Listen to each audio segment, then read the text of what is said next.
temporary construction easement for the purposes of the rehabilitation of bridge numbered 02166, Route 337 over Morris Creek, and authorizing the mayor of the city of New Haven to execute and deliver any and all necessary documents to complete such conveyance in accordance with the provisions of this order. Item number 2, LM-2021-0378, resolution of the New Haven Board of Alders concerning a public meeting to hear residents' concerns about the use of gas-powered leaf blowers and discuss phasing out the use of gas-powered leaf blowers in the city of New Haven as soon as is practicable, while allowing a reasonable transition period for local landscapers and residents. Per order, Honorable Anna M. Festa, Chair, attest Honorable Michael Smart, City Clerk. These items are on file and available in the office of the City Clerk, room 202 at 200 Orange Street, New Haven, Connecticut, 06510. Since this meeting will be held using solely electronic equipment, participation by a quorum of members at the same physical location is prohibited unless that location is made open to the public.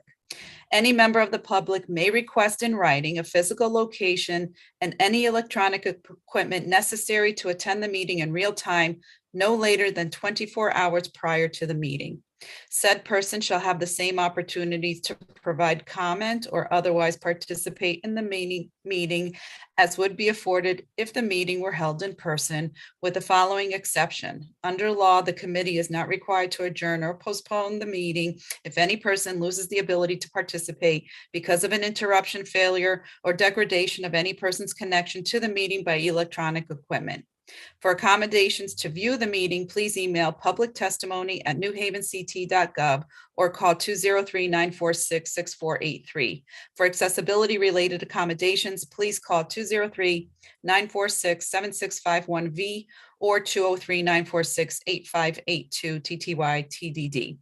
Public comments or testimony may also be submitted via email to publictestimony@newhavenct.gov before 2:00 p.m. on the day of the meeting. If you wish to present testimony at the meeting, you must register in advance at https://bit.ly/3OPXAWR or by calling 203-946-6483 or emailing publictestimony@newhavenct.gov before 2:00 p.m. on the day of the meeting. The public can view the meeting at https://bit.ly/3OPXAWR or listen by phone at 646-558-8656, webinar ID 979-5435-3415.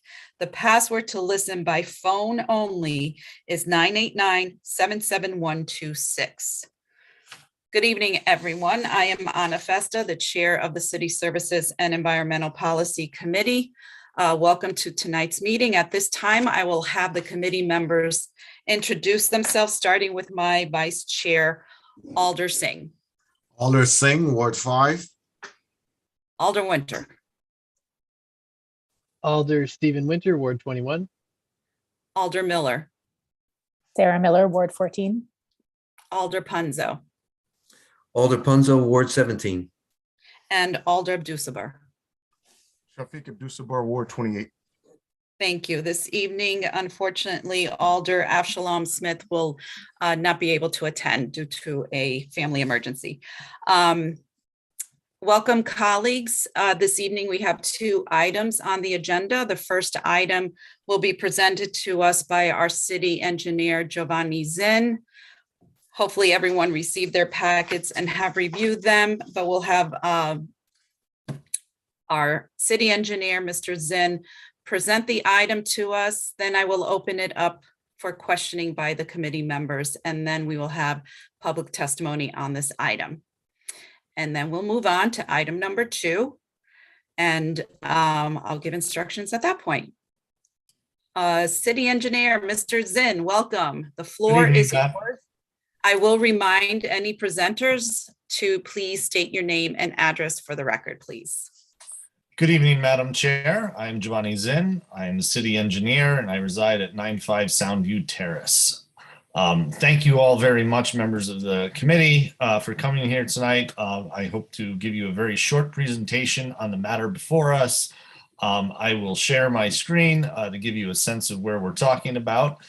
We are talking about the bridge over South End Road on Townsend, well, South End Road at that point, which Townsend Avenue runs into right at the East Haven, New Haven line. I'll give you a sense of our fair city here, zooming in. South End Road, this is the bridge in question right here. Really at the southern tip of the airport, right with the border of East Haven. This bridge is owned and maintained by the Connecticut Department of Transportation. They are seeking to undertake a bridge rehabilitation project. We own, the city owns in New Haven, this portion of property up here, which is part of the airport. Separately, this is airport land in David, but what the matter in front of us right now is the city-owned property here in this parcel over here on the northeast side of the bridge. To give you a sense of what the property looks like, very briefly, jump down into street view here.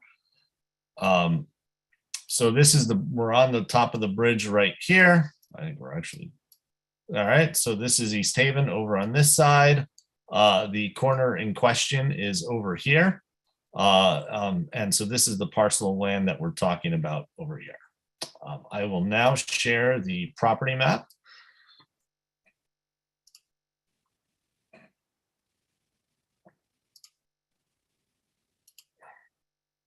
All right, can you see that?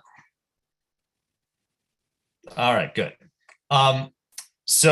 This is the property map here. I will zoom in a little bit so you can see it a little bit better. This is the bridge right here. It's not shown very well, but this is the bridge right here. That northeast corner that I showed you earlier is up here. And so there are two property actions happening during this subject to the matter tonight. The first is a permanent taking of land, which would be transferring this shaded area right here to the DOT. This side is 21 feet long, this side is 29 feet long, and this side here is 12 feet long. And that would be so that the DOT can access and maintain the wall that's on the side of the bridge called the wing wall that retains the earth behind the abutment, which is the wall sort of that supports the bridge right here.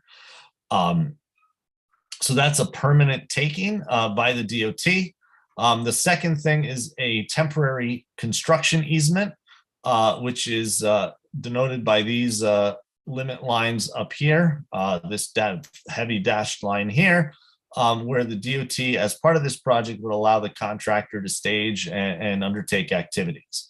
It's my understanding they've discussed this with the airport. I have also discussed it with the airport and their engineer, and they are amenable and understand the need for this. It's obviously an important connection between our community and our neighboring community. And with that, I will leave it right there. Is there any questions? Okay, thank you for the presentation, Mr. Zinn. And in case I missed it, what is the purpose of they taking over that little portion?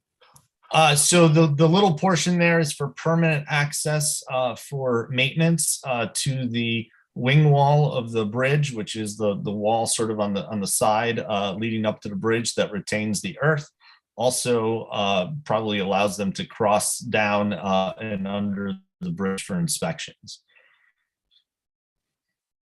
Okay, so they just they want to take it over from the city for future and current bridge maintenance. Correct. Yeah, and I think it's a little over 100 and I think it's around 110 square feet. It's noted on here somewhere if I can. Yeah, it is. I saw it. Oh, there you go. 120 square feet. There we go. Yeah, it was a small amount. That's why I was curious to know what they needed it for. Okay. Yeah. I will open it up to my colleague. Oh, and just for clarification, the easement is just that. It's temporary until the bridge is fixed, right? Okay. Correct. Okay, I'll open it up to questioning from my colleagues. Vice Chair Singh, any questions?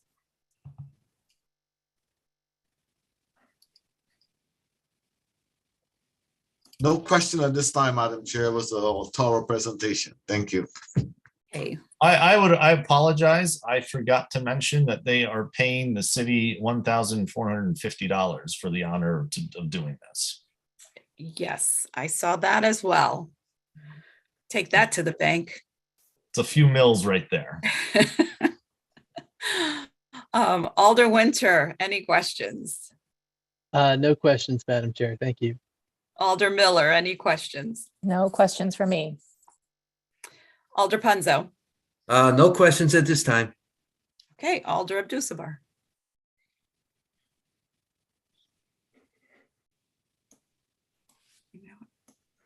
Alder, I believe you're on mute. Yes, good evening. The portion that we are selling to the DOT, we're selling it for $1,000. Is that what it is? The acquisition compensation is $630, and the temporary construction easement is $807. And the state of Connecticut did a appraisal on that 120 square feet. Right. Yeah, so that's just my concern is that what we're getting in terms of the transactions, like we're giving up a part of our city for $600. They need to do this. It seems what other additional compensation can they give to the city in addition to $600? Quite frankly, I think if we pushed back on this significantly, they would simply take it under state law and give us this compensation and tell us if we really wanted to, we could sue them.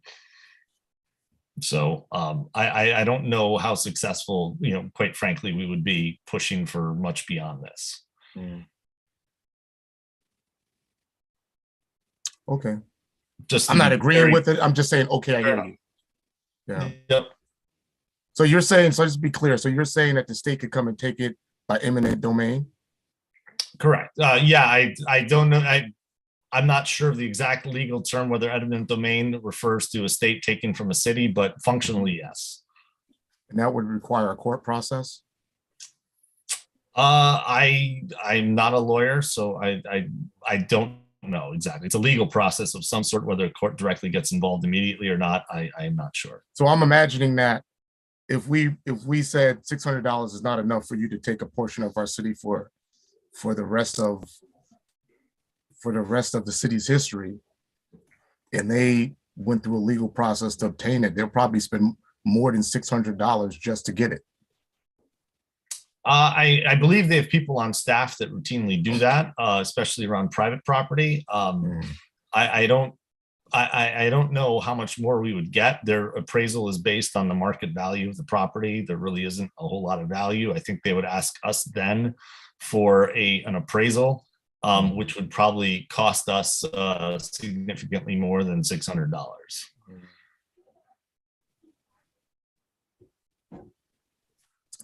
All right, I have no more questions at this time. Okay, I lost my screen for some reason. I might need to reboot. Can you hear me? Yes. Okay, so just to continue that line of questioning, is that land buildable? No, it's Okay. it's right on a tidal area. I don't think you can do a single thing with it, quite frankly, other than a bridge next to it. Okay, so really, it's not that big of a loss to the city. It's only 120 square feet, and it's probably mostly marshland or all marshland. And I guess the other question is who will maintain it, the state or the city? Well, if it's state property, then it becomes, it's theirs. It's not ours. So they would maintain it. Okay, because we do have some state-owned property that is maintained by the city. So I just want to make sure that if we have any concerns about that land, for whatever reason, maintenance is concerned, is it the state? Would the state be involved or the city? So you're saying the state. Correct. Okay, perfect. Alder Singh, my vice chair, I am going to ask that you take over until I reboot my system, and I apologize for it's just my screen is completely blank. I'm not sure why, so I'm just going to reset while Alder Singh, if you can ask if the public would like to speak, or actually before I do that, do any committee members have any further questions they would like to ask? Alder Singh, you will have to see if anyone raises their hand because I can't see anyone. No, Madam Chair, no one raised their hand at this time, but I do have Yeah, a, we have our hand. Mr. Vice Chair, Alder Yes. Miller's hand is up and Alder Abdusaber's hand is up. yes. Thank you, all this. Thanks, Mr. Chair. I just wanted to ask the question that was asked in the chat, which I think is a good one, which is why we have to sell it and why we couldn't just have a long-term easement. So we asked I actually asked that question. I think the functional differences between a permanent easement and a sale of the property really are pretty much null and void. There really isn't a functional difference between the two. The DOT was reluctant because they've already drafted and gone through their whole process on the state side for a transfer. They have a project they need to do starting, I believe they're going into contract in late summer is their schedule. So they're anxious to get this sorted out. The way I left it with the DOT is that basically they said, if you can come up with a very pressing reason why a permanent easement is somehow better than a transfer, we're happy to listen and see what it does to our schedule. But, I really had it, functionally, I don't think the difference changes. A permanent easement, it's, they would maintain it and have access over it. It's not a piece of property I think we're doing anything with it at this point. I certainly share I hate giving up land. I'll be very clear about that. So that's why it was very much on my mind in talking to them. But it's, I think that this is a fairly minimal issue. There are other things about Townsend Avenue and South End Road that I think we're much more interested in working with the DOT on, such as the safety and speed of the roadway. This, I think at the end of the day, has a fairly minimal to completely insignificant impact. Does that answer your question? Okay, yes, thank you very much. Thank you, Mr. Zinn. Now, Alder Abdusabar. Yeah, so it's just it's a very uncomfortable feeling that, the way this is being presented to us, we sell a property for $600 or else it just gets taken. I don't see how that's an option. It feels like a strong arm.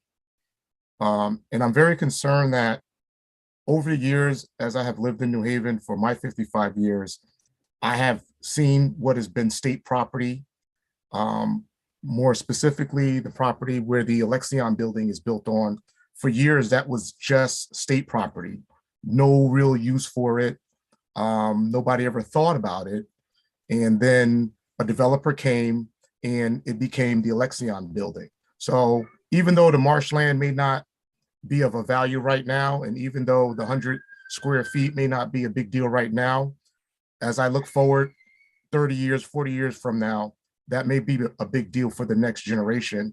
And I don't feel that the way this is presented to us allows the next generation to have an opportunity to work and develop the city.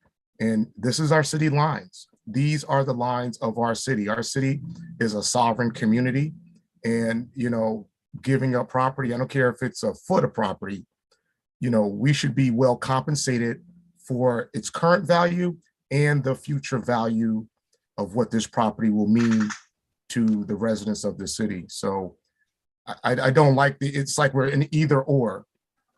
It's $600. I'm sure they'll spend more than $600 trying to get it from us. We haven't done an independent appraisal because it's going to cost us more money to do it. What if that independent appraisal that we do, even if we spent $300, $400, $600 or $1,000, determines that this piece of property is actually worth to the city of New Haven $20,000? We'll never know because we're in an either or position. So I just want to say that I don't, as an alder and as a committee member, this is a very uncomfortable feeling for me to make this type of decision on behalf of that will impact so many residents who are currently living and those in the future. Thank you. Alder, I certainly appreciate it. I think that's why it comes to the board. You are the stewards at the end of the day of the property of the city. I'm presenting the facts as we understand them. And obviously we look to the Board of Alders for guidance on what to do with this property and this offer from the Connecticut Department of Transportation. Thank you. And I just wanted to say to Giovanni's, and my comments are in no way an indication of something that you've had a misstep in, achieving. I understand the bureaucracy coming out of the state, but the way the state is handling us on this issue, it's just uncomfortable. I'll leave my words to that right now. It's a very uncomfortable decision for them to put this forward to the legislation of our city, and it's an either or. $600, take it or leave it. That's how it feels to me, and right now that's not sitting well with me. Thank you. Thank you, Alder. I appreciate it. I do have a comment, and I'll turn the meeting over to Alder Chair Fester. Mr. Zinn, is there any language in the document that the state would maintain this piece of property? It is their property, so we would be completely deeding it over to them. And I think I don't think we've prepared the deed fully yet, but that is very, I think that's a legal understanding with a deed, that when you completely, deed over property to someone, they maintain it. It's theirs. There's nothing in it that says we maintain it, if that's what you're asking. Yeah, thank you. Thank you, Mr. Zinn. Thank you, Madam Chair. Thank you, Vice Chair, for helping me out this evening. I appreciate it. Are there any further questions?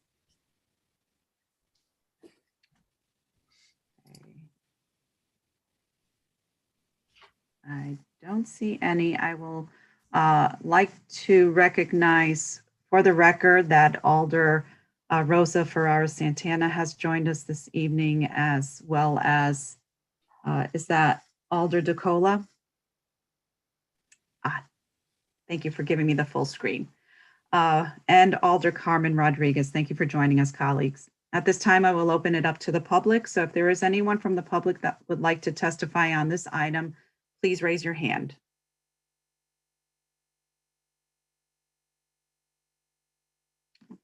Is there anyone from the public that would like to testify on this item?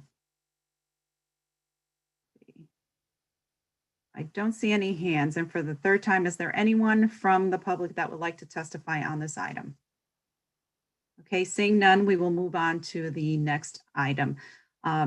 Misty, if you can let all those folks in, I believe you have the list of names for the next item: Laura Kahn, Mary Woolsey, Natalie Coe, Chuck Elkins, Karen Jubanik, and I'm sorry if I messed up your name, Jean Dubino, and Iris Kaminsky, and I believe also Pavla Rosenstein.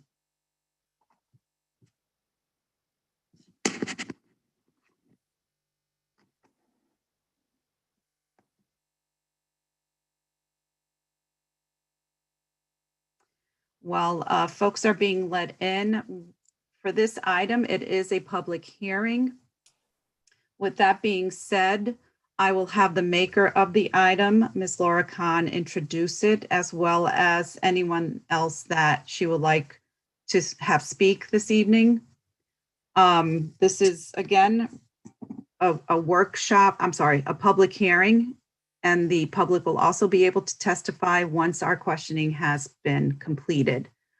Laura Kahn, welcome. It's always a pleasure to see you. And you. I will remind anyone who is going to speak to please state your name and address for the record, and then you may go into your testimony and your explanation and/or presentation. The floor is yours, Ms. Khan. Thank you. Laura Kahn, 54 Cleveland Road, New Haven, Chairwoman of the Environmental Advisory Council, the city board that brought this issue to CSEP. Good evening, Chair Festa and members of CSEP. Thank you for holding this hearing. The issue of leaf blowers was first brought to the attention of the Environmental Advisory Council in June 2017 by Yale ER Dr. Karen Jubanik. Since then, many people have contacted the EAC about leaf blowers, especially after March 2020. One person, Pavla Rosenstein, formed a committee to work on this issue. That work led to this hearing. Everyone managed with rakes and brooms until 50 years ago. Leaf blowers were invented in the 1950s to spread chemicals and repurposed in the 70s to blow leaves. Only EPA is permitted to regulate air quality, so though leaf blowers strip topsoil and raise clouds of dust containing particulate matter, pesticides, gasoline, animal feces, viruses, and lead and other metals, we are paying special attention to leaf blower noise and the health issues it causes users and bystanders, including permanent hearing loss and heart and brain damage. Gas-powered leaf blowers make particularly loud, window-piercing noise. The simultaneous use of multiple leaf blowers exacerbates these problems. I have endured 5 leaf blowers at once on my block. Most professionals who use leaf blowers have no idea how the machines affect them and the environment.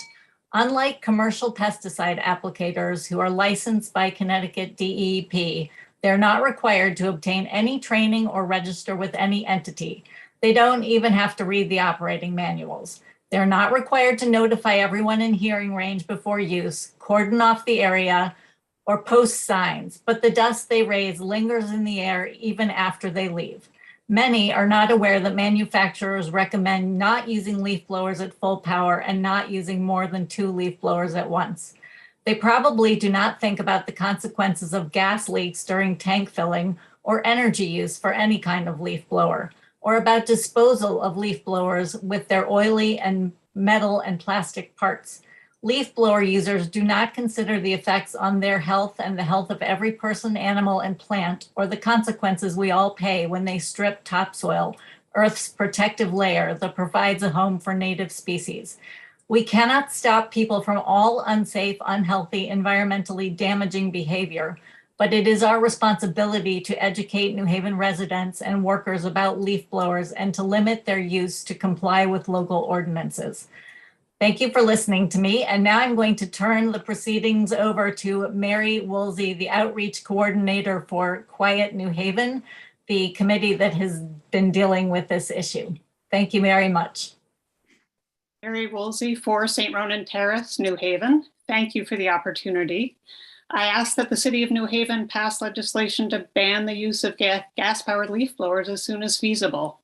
This is a common sense, achievable step that will improve the quality of life and reduce exposures of landscapers and residents to harmful levels of noise and air pollution. This is a noise problem we can fix. Gas leaf blowers as a class of equipment are louder than electric blowers and impose the additional harmful burden of low-frequency noise. The disruptive noise from a typical gas leaf blower can penetrate into buildings blocks away, and often crews are deploying 2 or more blowers at once. The impact of the noise on the operators and others is very concerning. A phase out of gas leaf blowers in New Haven is feasible. We sent out a survey to landscaping businesses asking about their use of gas blowers, their awareness of health and other impacts, and what might induce them to switch to electric. The survey findings, which I included in my written testimony, could help inform an approach to phasing out gas blowers that would not excessively burden landscapers and would ensure equity for New Haven workers. The power, battery life, cost, and availability of electric blowers, which are concerns for landscapers, are all improving. Why is it important for New Haven in particular to end the use of gas-powered blowers? The city bears a disproportionately high burden of air pollution. Many causes of this are beyond the city's control, but this is one we can tackle. Ozone pollution in New Haven is at unhealthy levels. Ground level ozone has very serious health effects. For example, even short-term exposures can exacerbate asthma and likely increase the risk of premature death, especially for older adults. New Haven's asthma rate is in the top 10 for American cities. The partial combustion of fuel and gas blowers produces the pollutants that react to form ozone. By eliminating the on-site emissions that create ozone, we will improve local air quality and reduce health risks. Health risks are also posed by the dust blown up by the powerful wind force of these machines. This dust can include allergens, particulates, animal droppings, and heavy metals. There are high lead levels in our soils because of New Haven's industrial history. Lead in soil and lead dust are two of the major routes for lead exposure. Lead remains tightly bound to soil, except, for example, when soil moves into the air as dust. In New Haven in particular, residents and lawn care workers should be wary of breathing in the dust that powerful leaf blowers stir up. New Haven has declared a climate emergency and is now pushing to convert city-owned buildings and vehicles to electric power. Phasing out gas leaf blowers, in addition to its other benefits, would strengthen New Haven's commitment to electrification and to addressing the climate emergency. Thank you very much. Thank you for your presentation. Ms. Khan, did you want someone to go? Did you have a specific order? Yes, I believe Natalie Coe is going to share a short PowerPoint with us, and then Chuck Elkins is going to give his testimony. Okay. Ms. Coe, Yes, do you hi have there. access? Hi, do you have access to share? Yes, I do. Okay. Just State on. your name and address for the record, and then you can go into your presentation. Sure. My name is Natalie Coe, and my address is 35 Downing Street in New Haven. All right, so hold on. All right, thank you so much, and good evening, and thank you for this opportunity to testify. So yes, I have a short PowerPoint. It's my job here, I'm part of Quiet New Haven, my job to give kind of the general overview of the issues surrounding gas-powered leaf blowers. But before I give the general overview, I'm actually going to get very personal and tell you how and why I got involved in the issue. I was born in New Haven, native New Havener, but I lived all over, and about 16 years ago, moved back here from New York City with my then 8-month-old son. And New York City is not exactly the quietest place in the world, but it was in New Haven. There I was, desperate single mom trying to get an 8-month-old baby to nap with these crews of landscapers out the window and the noise of the leaf blowers. And it got me to thinking there had to be a better way to do this. So, crazy person that I am, I actually started my own landscaping company to actually do it in that better way. I am no longer a landscaper. You will hear later from my former business partner, Dan Delventhal. The business is still thriving.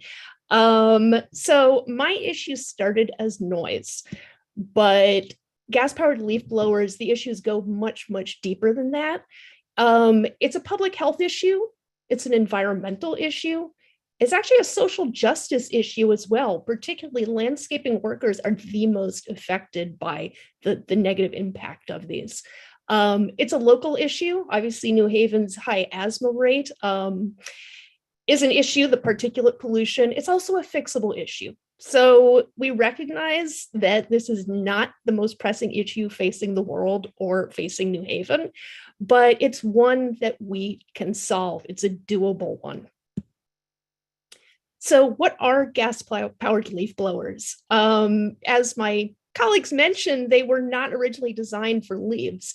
They've only been in use for leaves for about 40, 50 years. And they're still using the same kind of outdated, dated two-stroke engines that they started with, making them far more polluted than any car or truck on the road today. Health effects. Again, we've talked about noise pollution. People will talk more about the noise pollution and its deleterious effects. Air pollution, obviously, fine particulate matter, VOCs. And environmental effects, this is the big picture. So greenhouse gas emissions contributing to climate change, gas and oil spills. When you refuel any of this equipment, there are inevitable spills, and it's actually significant, polluting waterways. And the powerfully blown air damages local ecosystems. So how much air pollution do they in fact emit? Well, these are metrics that show you how gas-powered leaf blowers compare with a Ford F-150. Not the new electric ones, the normal ones. And yeah, they compare unfavorably in all sorts of measures with a Ford F-150. Again, the two-stroke engines, but even the four-stroke ones have higher emissions. Social justice. So it's a particular impact. Again, the people who feel the effects most are the landscaping workers themselves, many of whom live in my neighborhood of Fairhaven. Also kids, also shift workers. Again, shift workers, a lot of people home during the day trying to sleep, not possible. People with chronic conditions. I will include myself and my fellow chemo patients in that, and the elderly. And there are viable alternatives. So it's very, very important to me that this issue be tackled in a way that is feasible and workable for landscapers, particularly small business people. And change is hard. But change is possible. Change is also inevitable. So there are definitely ways. Electric leaf blowers, a huge amount of progress has been made, and they actually can be more cost and time efficient in the long run. And that's, again, they're not perfect. We recognize there are issues. Lithium ion batteries are an issue, but again, for landscapers, transitioning to that, we shouldn't let the perfect be the enemy of the good. So thank you very much. I'm going to stop the share. There's a few more pages with links, but I will not burden you with that. So that's my presentation. Thank you very much. Great. Thank you for that information. It's important to see those numbers and realize what gas-powered items in general can do to our environment. Ms. Khan, who would you like to present next? So I believe next we have Chuck Elkins, the esteemed Chuck Elkins, who's joining us from Washington, D.C. Thank you so much. Chuck Elkins will tell you about his impressive resume. I won't, and I think after him, perhaps we should hear from Dan Delventhal, Natalie's partner. Thank you. And then Dr. Karen Jubanik, who brought this issue to our attention. Great. Well, good evening, everyone. Good evening. State your name and address for the record and proceed. Yes, I'm Chuck Elkins. I live at 4505 Lowell Street Northwest in Washington, D.C. I was previously the director of the noise control program at the EPA protection, the U.S. Environmental Protection Agency. And along with others, I've helped inform the District of Columbia City Council about leaf blowers. And that effort led to their unanimous decision in 2018 to phase out all gas-powered leaf blowers as of January 1 of this year. And I'm also an elected official in DC. Now, I know that there are a lot of elected officials in Washington who have the reputation of wanting to tell the rest of the world, particularly this country, what to do, but I'm not one of those kind of officials. I'm simply wanted to share what we found to be important here in DC as we worked on this issue of leaf blowers, in case you find it of value as you work on this issue. In my written testimony, I discussed the fact that noise and decibels are not well understood. The fact is that the noise from a gas-powered leaf blower is likely to cause hearing loss in most operators of this equipment, even if they wear hearing protectors. Most of these workers who use this equipment are not aware of what they're doing to their hearing.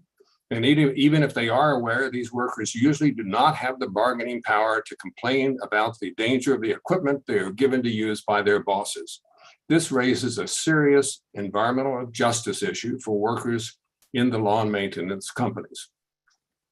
By voting to phase out the use of these noisy and polluting gas-powered leaf blowers, New Haven can protect these workers from further hearing loss.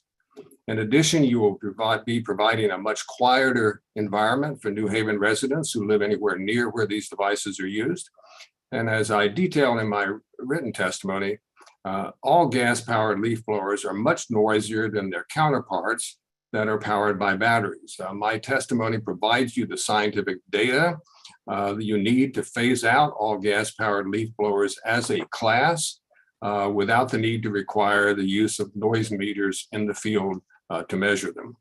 The diagrams I provided at the end of my testimony show this dramatic difference in the characteristics of the noise generated by these gas blowers compared to battery-operated ones. These diagrams are based on a scientific study that I cite in my testimony, a study which a professor recently at MIT decided to replicate to see if he would get the same results, and I'm told his results matched closely the results of the original study.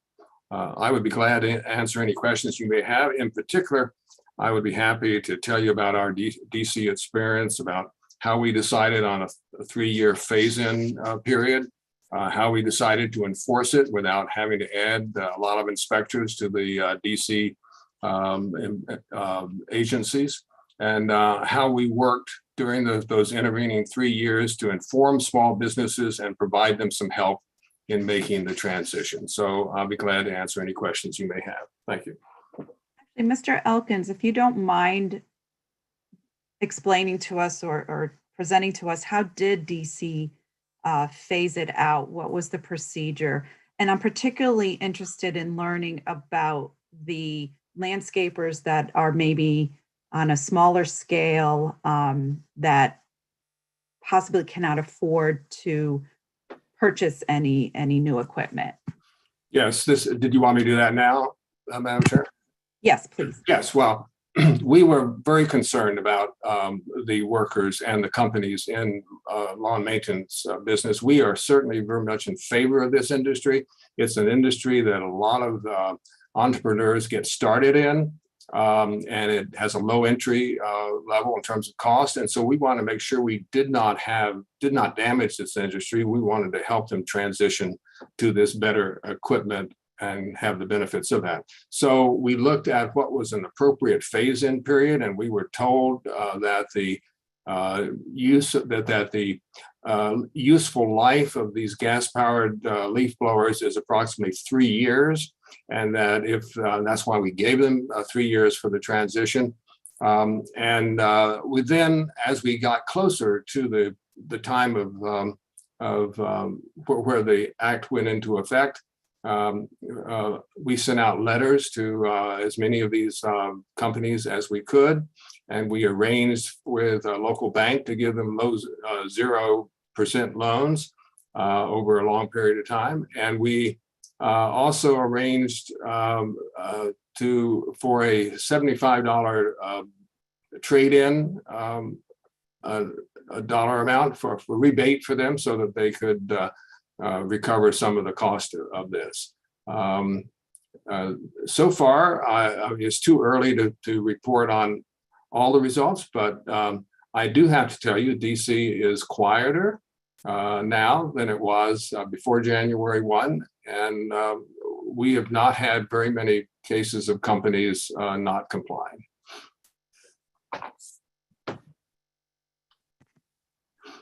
That was very helpful, and I didn't realize that the life expectancy for leaf blowers was only 3 years. And I have a note here, trade-in option for landscapers. So you did do a trade-in, which is great. So $75 trade-in rebate. So thank you for that. That's correct. It was financed actually through our climate change program in DC. So we were able to tap into that, which was, we were very happy about that. Thank you. Okay, who's next? You can go in the order that Ms. Khan mentioned. We can just continue the flow of the presentations. And again, just a reminder to state your name and address for the record. I think I'm next. Dan I Delvin. think you're right, Mr. Lipset. Yes, go right ahead. The floor is yours. Well, thank you. And I do have a few slides to share as well. If you might enable screen sharing, that would be wonderful, please. Right, Misty, if you can give Mr. Delventhal the screen share option, that would be great. And I'm just lucky I had Chuck go after Natalie. I didn't know the famous Natalie Coe was going to be here tonight. And seeing her present brought a tear to my eye. So great to see you, Natalie. There's a hero right there, heroine. All right, so share screen. And let's see, screen 2. And share. Whoops. Are you seeing a big slide or this busy screen here? We're seeing the Mo Green slide. So it looks okay. Okay. I'm seeing something else on my other screen. My apologies. So the point of this slide is to honor the Environmental Advisory Council and to point out that this is a movement and we aren't alone here. There are many, many groups pushing for environmental sanity, starting with the gas-powered leaf blower and, healthy yards, pollinator pathways. And so that's just to point out that there's laws going on everywhere. I work with a lot of towns and, the states are now trying to do laws. Rhode Island, New York, California did a pretty powerful one. Larchmont, Scarsdale, Irvington, Maplewood, New Jersey. I just had a meeting with Quiet Yards Greenwich last night and other groups in Greenwich educating landscapers, same topic, and Westport and Fairfield. So there's a lot of momentum here. This is a movement. It's very compelling idea to regulate and eliminate gas leaf blowers. So we've heard the information on how destructive they are. So I'll move really quickly. I know there's a 3-minute target here, but the electric gear is quieter and the decimal scale is a little difficult to understand. You move a few decibels and you get a very big change in noise, but the noise is different. The low frequency noise that gas leaf blowers make, it makes it hard to concentrate. It can raise your blood pressure. It's crazy. It goes long distance, goes through walls. So that's why we're here. And the whole lawn care business, the EPA said that it's 5% of the air pollution. I think by now it's about 10% of this country's air pollution. How could that be? It's because the gas equipment is 10 to 20 times more polluting per gallon than a car. And the average yard has been assessed, a third of an acre, 15,000 square feet, to represent about 5 metric tons of greenhouse gases, carbon emissions, equivalent to a car on a road all year for 10,000, 12,000 miles. And so let's get started on the worst of this problem that we have, which is a huge chunk of our air pollution. That's the gas leaf blowers. They are absolutely the worst. They're mega polluting. And I was just speaking with a traditional gas service provider who's joining us this year to work with us about gas leaf blowers and about the workers. And he says that many of the young men, even when he tells them to put their ear protection on, they don't. So it's kind of like pesticide, toxic pesticides. You can have all the regulations around it that you want, but it doesn't mean they're going to be followed. And if there's a public danger, you really got to manage it to protect the public. So damages hearing, there's vibration syndrome, physical impacts, and of course the spillage and the toxic waste of the oil and spent oil and filters and all that. This is a little shout out to Quiet Communities. That's a company with all the health science data that presents to other communities. And so back in the day, 16 years ago, when Natalie Coe and Dan Delventhal were trying to make a difference, we were using rakes. But now you can go electric. It's a lot easier. And it's certainly a lot easier. changing the leaf blower is the easy part. But I think I represent a model that it can inspire the easy part. Let's get rid of the gas leaf blowers. This is a lawnmower with a solar charging canopy. It's 5 feet wide. So the whole electric lawn care industry has come a long way. My company takes care of 60 acres a week. We not only use no gas leaf blowers, we use no gas anything. And this was a picture from an article in one of the industry rags.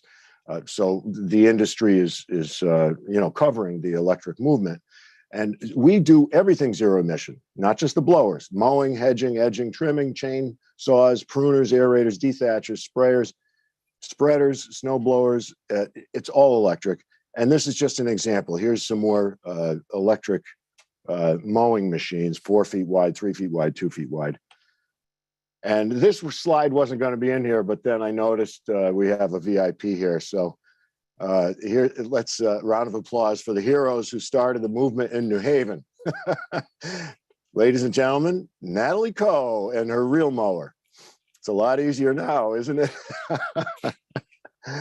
And we did invent a kit so you could push 2 or 3 reel mowers, and it was as easy. It was so easy, a 9-year-old, one-armed 9-year-old could push it. We still sell them nationwide. They're made in the USA from US Steel, and athletes love them. What does this really mean? What does the whole electric, what does the gas lawn care business mean in New Haven? There's about 30,000 lawns. What kind of pollution does that create? 120,000 metric tons of greenhouse gas. That's like 24,000 cars on the road all year. That's like taking a 240 million mile trip in a car. That's the emissions equivalent of what traditional lawn care does to the air in New Haven. And that's a $30 million market. Recent surveys show that there's a growing segment of the population that cares enough to change it, even if it means spending a little more money or accepting a quality difference, which doesn't have to happen in the long run. And so that's market opportunities right there. Landscapers who comply, go electric, they're going to be in demand. They're going to be appreciated. They'll be able to access at least a motivated $10 million segment of that $30 million market. So electric versus gas gear, what does it mean for a provider to have to switch?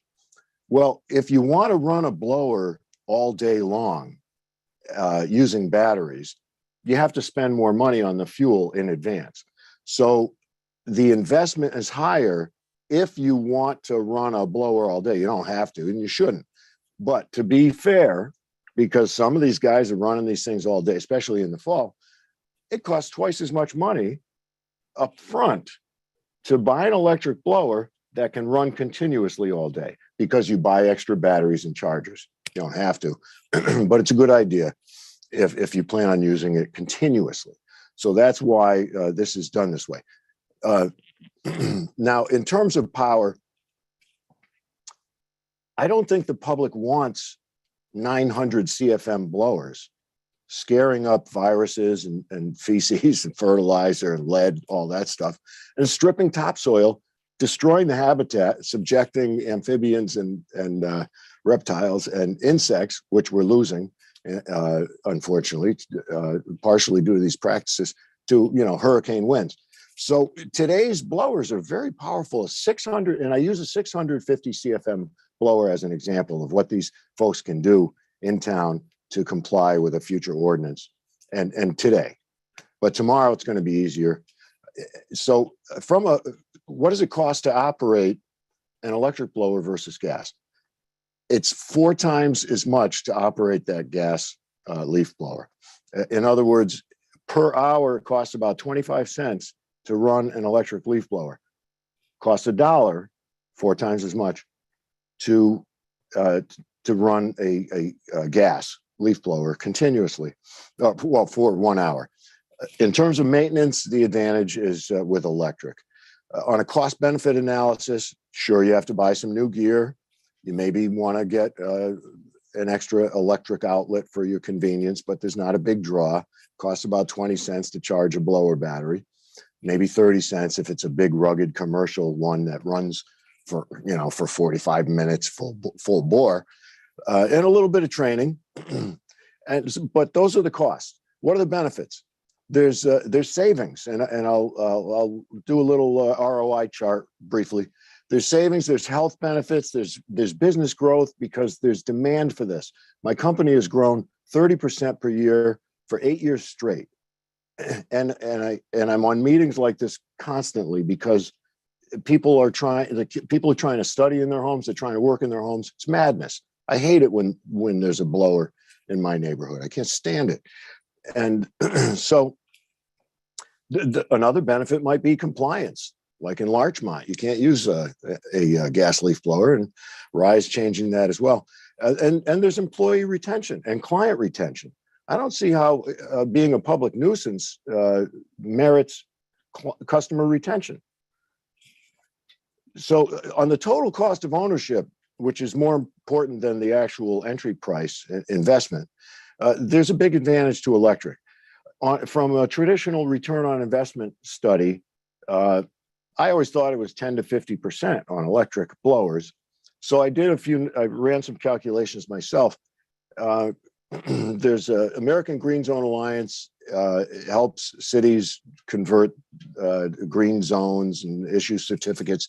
They train landscapers how to go electric. And they gave me a number on, they actually gave me this number on cost of operation. They're very helpful people. Anyway, in order to reconcile the problem with these people who want to use the super powerful blowers, there needs to be a process change. If it's on big properties and they think that people want it stripped clean and pristine and from side to side like an infantry line, because the financial incentive for these landscapers is I'm going to charge a fixed fee for my cleanup, and then the faster I get it done and get all that debris out of there, which is fertilizer, it's backwards, the more money I can keep. That's a problem. We don't want land cared for that way anyways. So there does need to be a process change, because landscapers will argue, I want an 800 CFM blower, I want a 900 CFM blower. Well, we use 650 CFM blowers. I can blow a pine cone off of a pool cover 20 feet away with that thing. And you could take one in each hand if you want 1,000 CFM. So process change. The big deal with gas leaf blowers is fall cleanup. Everybody wants to move piles of wet leaves. Blowers are good for making piles, not moving them.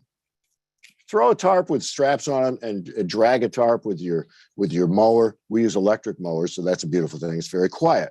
But so a slight process change, doing mulch mowing, those things reduce 16 to 1. Mulch mow those leaves, they practically disappear. And you can use fewer lawn bags, and New Haven picks up the bags, very nice of them, easier to fill, fewer bags to fill. Or on a big property, you can tow a sweeper. Those things are amazing. Less blowing, more sweeping. They pick up acorns, twigs, leaves, if there's excess. But it's nice to just mulch mow leaves into the soil. So a little bit of process change in education will make a lot of sense for less blowing, less force in the blowing, and healthier, more fertilized, higher organic properties. Here's a return on investment model. 650 CFM blower.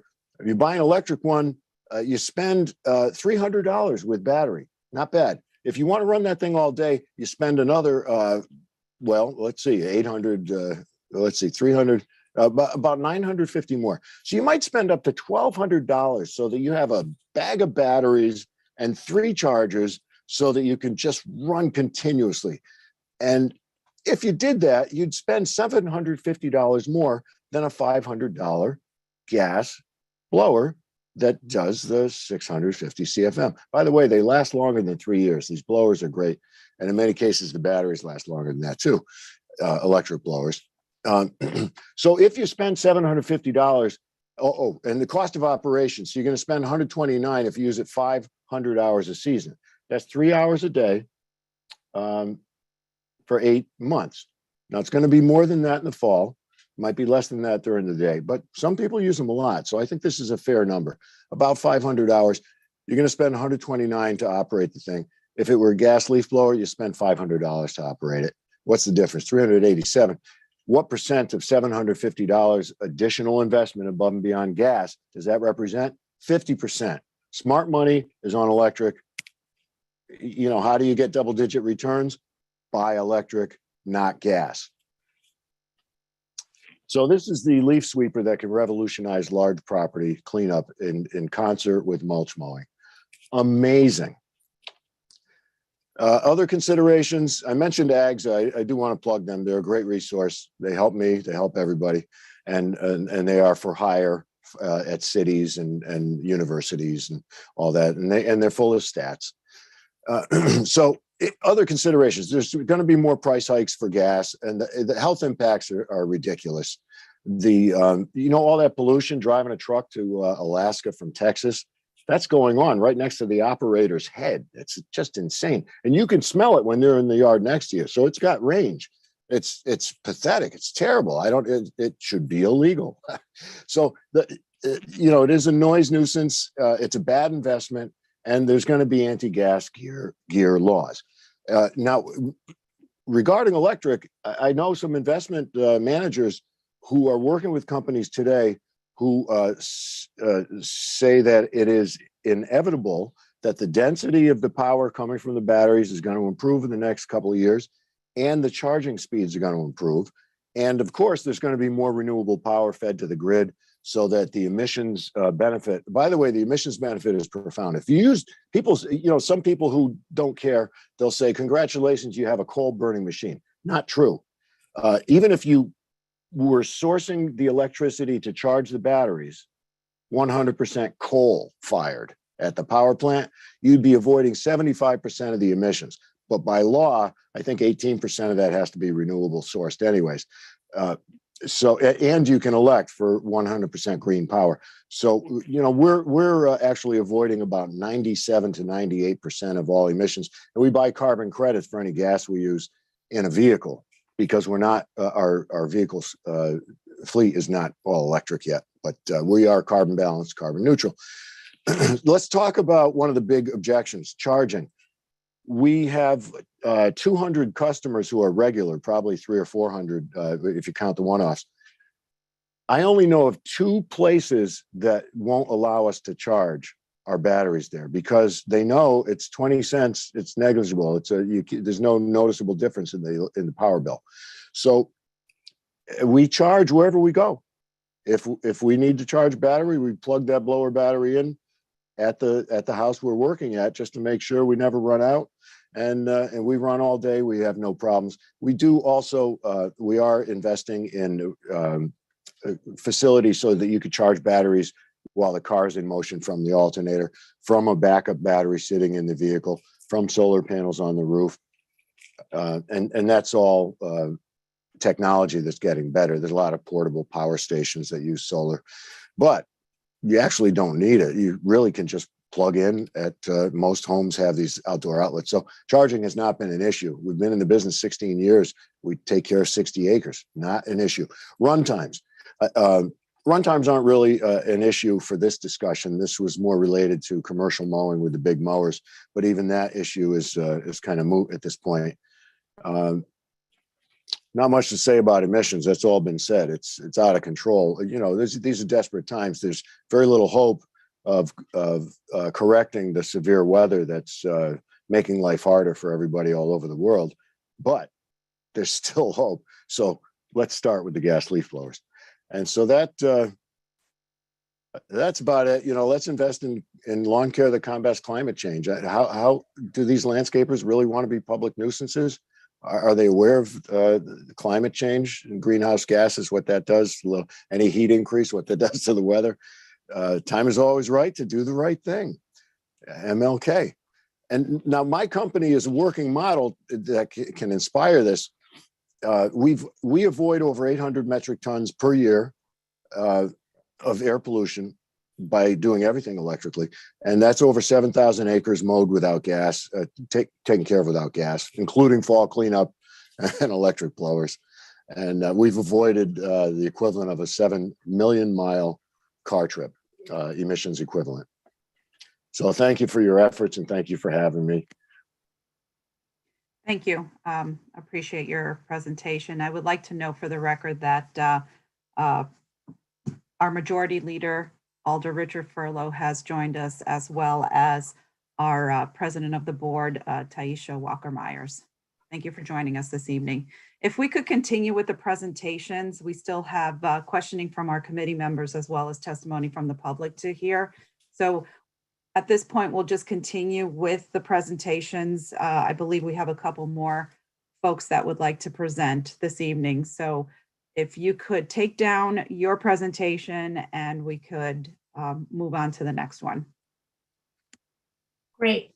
So next is Dr. Karen Jubanik, and then we'll hear from Iris Kaminsky and Jeannie Dubino, and Pavla Rosenstein, the founder of Quiet New Haven. And I don't know if there are any EAC members who wish to testify. If Kristen Gordon is here, she might. If Kathy Fay is here, she might. Thank you very much.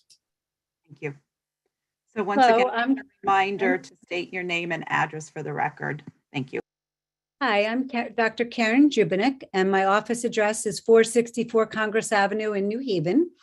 And as a frontline hospital ER worker and educator who needed quiet to rest when not working late nights clinically in the ER, as well as to teach online, especially when the pandemic hit, 6 weeks ago, I moved from New Haven to another community, in large part to get away from the incessant noise from overpowered gas-powered landscaping equipment in my neighborhood. Everyone in the New Haven community wants and expects 24/7 access to well-rested police, fire, EMT, and hospital personnel, and even Amazon workers. But I am here to tell you that we need to sleep during the day, and a leaf blower or 2 or 3 or 4 is no match for any earplugs or insulation or anything else that I tried in the 13 years I lived in New Haven. One leaf blower can be heard by as many as 90 homes in areas of high density, like where I lived. And that was at decibels of about 55, which is the upper limit of normal, considered safe by health authorities. I got interested in this issue, admittedly first because of the noise issue, but as I learned more, I became alarmed for other reasons. Most of the landscapers who do the actual work are low-paid hourly workers without adequate health insurance or a say in their working conditions. And they are at great risk from respiratory, cardiovascular, and hearing damage when they use gas-powered leaf blowers. So there are definitely a lot of important things going on in our city, our country, and the world. And some people may think that this issue is unimportant compared to others. But from the point of protecting humankind for many generations, this is a critically important issue, as irresponsible use of gas-powered lawn equipment is a major contributor to pollution, and it is estimated that it will become the largest contributor to air pollution by the year 2030. And this is the reason why California has enacted a ban that will go into effect by 2024. Children are the most susceptible members of our population to these hazards because they breathe more air per pound of body weight per day than adults and inhale more of the pollutants that are thrown into the air by this equipment. Children's vulnerability to the health effects of this equipment is further magnified by the fact that their lungs, ears, eyes, and other organ systems are still developing. Climate change is real and is coming faster than anyone predicted. If we are not responsible stewards, scientists have said that there will be many areas of the world which will increasingly become uninhabitable if current patterns of climate change continue. And this will create massive humanitarian crises around the world. When parts of the world become uninhabitable because of climate change, the people become unwilling refugees who must leave their homes to seek even basic food, water, and shelter. Because of the lack of catalytic converters, these noisy, inefficient machines create immeasurable pollutants, as have been discussed by our other experts. And the significant hydrocarbon pollution adds to the particulate matter. And in 1 hour of leaf blowing, 5 pounds of this particulate matter can be suspended in the air for up to 5 to 7 days afterwards. And a recent Harvard study published in Science found that communities with these high particulate matter levels had significant higher levels of COVID death, even after controlling for other variables. In addition, it just degrades the environment, the leaves, our pets, our animals, our insects, all of which are damaged by any kind of leaf blower. So as far as a quick few moments for solutions, we need a new aesthetic for our yards. Who decided that yards in the US should be a field of green grass? This was an aesthetic developed by British lords who wanted to boast of their financial wealth by showcasing their great land acquisitions. They were demonstrating that they were so rich that they did not need to work their land as farmland. Realistically, much of Connecticut was forest, a forest that houses were dropped onto. The forest is an ecosystem, a complex web that includes plants, animals, insects, bacteria, all kinds of things.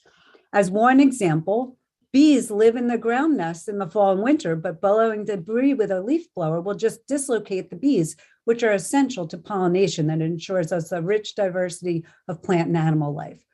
So more and more people are moving towards pollinator-friendly yards filled with native wildflowers. And it is okay to leave the leaves. I, as a busy person who works more than 60 to 80 hours in a typical work week, I did my own lawn completely in New Haven with a push mower without any motor at all, and a rake and a broom. And this is something that can be done. And to be honest, did I have no leaves on my lawn? No. Part of it is you have to learn to live with the leaves, and leaves, once you mulch them, are actually good for one's lawn. So paying someone to scorch earth the lawn of every leaf every week that lasts for about an hour until the leaves fall down again is pointless and dangerous to the environment, both in the short term and the long term. So a lot of other communities have successfully done it. California has banned leaf blowers in many communities for decades, and you've heard about a lot of the other communities who have successfully done it. And I think it's time for New Haven to get on board. Thank you for listening. Thank you, Doctor, for your presentation. Let's see. Laura Khan, who is next? I see that there I are. am, or Is it Jeannie? Jeannie and Iris, whichever one of you wants to go next. And then Pablo. Okay. Iris, why don't you go? Okay. So my name is Iris Hertz-Kaminsky. I live on 245 McKinley Avenue in New Haven, and I am a member of the Environmental Advisory Council. So thank you for listening to all the testimonies. And so just a little bit about myself. I'm an environmental scientist. I have a PhD. I studied how to clean water. I did research on water filtration. So the pollution is very concerning to me. I moved to New Haven 9 years ago, and I love living here, close to the ocean, between two great cities, New York City and Boston. And before I joined the EAC, I was unaware of gas-powered leaf blowers being harmful to the environment and to people's health. I thought that leaf blowers were part of being American. I did not grow up here, so literally thought that's how you do business here. The noise from these machines never failed to startle me, even when enjoying a lovely cup of coffee on a sunny Saturday morning or late afternoon working at my desk. Once I learned that leaf blowers may be harmful, I stopped letting my gardeners use it in my backyard. And it took me some time to realize that the thick layer of dust on my backyard table was from the leaf blowers and not from the traffic, since I live on a corner lot. The pollution caused by leaf blowers impact our air, soil, and our water. And therefore it impacts our gardens, our kids, cats, and dogs. And according to a study by John Elkins from 2007, he researched the pollutants emitted from these two-stroke machines, and I got to see that there's over 430 different pollutants. And even though I'm repeating what was said earlier, particulate matter, even though it's in mass pretty small to the total emission, it's 10 times more than what a small a small car would emit in a matter of particulate matter. In the United States, the proof of product being harmful is on the consumer and not on the manufacturer. It is very difficult to prove how harmful the air pollution from these machines are. Long-term exposure of pollutants is lengthy and challenging. It's a challenging process to research. What we know is that air pollution exposure is real and it can impact your health. The air pollution from gas-powered leaf blowers will pollute your grass, harm your plants, your kids, your cat or dog. I have a cat. It is especially hazardous for the person who operates the leaf blower.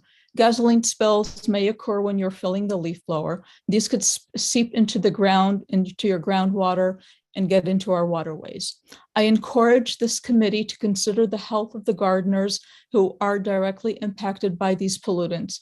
Also, look at the potential of living in a quiet and clean neighborhoods that will benefit all of us. We must pay more attention to green gardening alternatives that do not exploit the health of these workers. Thank you. Thank you. Ms. Dubino, would you like to go next? Yes, hello, thank you. My name is Jeannie Dubino. I live on 80 Cleveland Road. So I teach global studies, and one of my focuses is environmental justice. So what I will be saying will echo much of what my fellow citizens have said, and so I will now speak to that. Gas-powered leaf blowers are an environmental justice issue. I focus on workers and those who do not have the means to escape the noise. Gas-powered leaf blowers, above all, and gravely impact the workers whose primary income derives from deploying these devices over the course of the day. They are subject to ear-damaging amounts of noise. Noise above 70 decibels over time can cause hearing loss. Gas-powered leaf blowers emit over 100 decibels. Workers listen to these for hours every day. Headphones will not shield them from this level of noise. Furthermore, they inhale toxic emissions. They cannot escape the high levels of formaldehyde, benzene, fine particulate matter, and smog-forming chemicals emitted by leaf blowers. Gas-powered leaf blowers stir up chemicals in the soil. Much soil around New Haven contains lead and other heavy metals. The workers' bodies experience tremendous physical jarring and tremors. According to the CDC website, there is evidence of advanced stages of vibration syndrome after exposures as short as 1 year. Vibration syndrome has 3 components: peripheral neuropathy of the hands that produces numbness, tingling, or both in a glove. Distribution, loss of dexterity may occur. Secondly, secondary Raynaud's phenomenon of the hands, sometimes referred to as vibration white finger. And 3, musculoskeletal problems manifested through weakness, discomfort, and pain of the hands, wrist, forearms, and elbows. One of the primary reasons other communities across the U.S. have phased out gas-powered leaf blowers is in the effort to protect the lives of people whose livelihoods depend on them, including, for example, the people organizing to demand environmental and economic justice.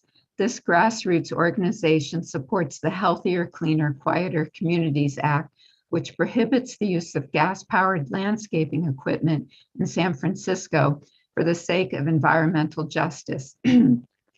Charlie Skiamas, who works with people organizing, states, landscapers who use gas-powered machines put their health on the line every day, risking long-term effects to their heart and lungs, and others note dizziness, headaches, cancer, and dementia. For those who have more informal businesses, and for individual homeowners, the impact is the same, though not on the same scale. Gas-powered leaf blowers furthermore affect others on the lower rungs of the socioeconomic ladder. Those who live in apartment buildings or who work in sites where they cannot escape the noise are particularly vulnerable. Neighbors of mine who live in an apartment building are forced to listen to a neighbor of theirs use a gas-powered leaf blower every day of the year, except when there is snow on the ground. And even then, many have taken to using gas-powered leaf blowers as a means of snow removal. These citizens cannot move to another part of their abode to escape the noise. They are trapped. They cannot afford to relocate. For the sake of social justice and for so many other reasons, I urge the alders to phase out gas-powered leaf blowers. Thank you. Thank you. I have Pavla Rosenstein. Hi, thank you for the opportunity to share my thoughts, and to all of my fellow residents for sharing theirs as well. I will echo what everyone else has been saying. I also want to highlight the environmental, health, and social issues caused by excessive use of gas-powered leaf blowers in the city of New Haven. Gas-powered leaf blowers have initially been intended to spray pesticides onto large tracts of land, such as football fields, and it's only since the 1970s that they have been applied to leaf management and have grown in use since then. Due to their use of antiquated two-stroke and four-stroke engines, gas-powered leaf blowers produce an extreme amount of pollution, more than cars and trucks. A 2011 study by Edmunds found that 30 minutes of yard work with a two-stroke leaf blower produces the equivalent of 3,900 miles of driving from Texas to Alaska in a pickup truck, a Ford pickup truck, the Raptor. While no studies have been conducted on harmful emissions penetrating homes, a number of people have expressed experiencing challenges breathing indoors when gas-powered leaf blowers are in operation nearby, with emissions and the smell of those emissions difficult to escape even with closed windows and in the interior of buildings. Additionally, gas-powered leaf blowers produce an extreme amount of noise pollution. They typically exceed the World Health Organization recommended daytime noise levels of 55 decibels, which is also the New Haven Residential Noise Ordinance standard, for 800 feet in all directions, affecting large numbers of residents and people working and studying in New Haven. Because of the type of engine gas-powered leaf blowers use, and unlike electric equipment, the noise penetrates walls and windows because of its low frequency, and its irregularity causes a particularly heavy stress response in humans and animals. It is impossible to find quiet even in the privacy of one's own home, and certainly not outside in one's yard or on public grounds or sidewalks when leaf blowers are in operation nearby. Air pollution is a serious issue in New Haven specifically, which is one of the highest asthma rates in the country. Noise pollution causes excessive stress to humans and animals, causing serious long-term issues. It's associated with hearing loss, heart disease, reproductive problems, mental health issues, obesity, and diabetes. Air pollution causes respiratory issues, especially in children, the elderly, and those with chronic conditions, while damaging the environment and kicking up blood, feces, and pesticides into the air that is breathed by the local population. Both air and noise pollution from gas-powered leaf blowers disrupt local ecosystems, wildlife, and pollinators. Without any intervention from the city, those carrying the heaviest burdens of noise and air pollution from gas-powered leaf blowers will continue to be those who are most vulnerable. The operators of gas-powered leaf blowers who are most exposed to the fumes and the extreme noise, in particular when not wearing hearing and breathing protection, passers-by and residents who have no means of limiting their exposure to the fumes and noise, and in particular children whose pulmonary and nervous system is most vulnerable from the fumes and the noise. In recent past, heavy propaganda coming from the industry and associating lobbyists aimed to show that there was no alternative to gas-powered leaf blowers when it comes to leaf management. It is worth bearing in mind that gas-powered leaf blowers are expensive and have a relatively short lifespan compared to rakes or manual equipment, which sells for lower prices and has a longer lifespan. However, gas-powered leaf blowers are simply not necessary for effective landscaping and leaf management. Several experiments show that using rakes and/or mulching and/or electric leaf blowers instead does not increase overall costs in the long term or time needed for the work. A 2017 University of Arkansas study demonstrated that electric blowers are less costly than gas-powered ones when used on their extensive grounds. Most locally and most recently, Yale University has successfully tried landscaping without the use of gas-powered leaf blowers. A local landscaper, Mo Green, which we've heard from, charges competitive rates without any use of gas-powered equipment. Larchmont in New York, Washington, D.C., and Burlington in Vermont have recently successfully phased out gas-powered leaf blowers in their municipalities. The state of California has passed a law banning the sale of all off-road gas equipment, including gas-powered leaf blowers, by 2024.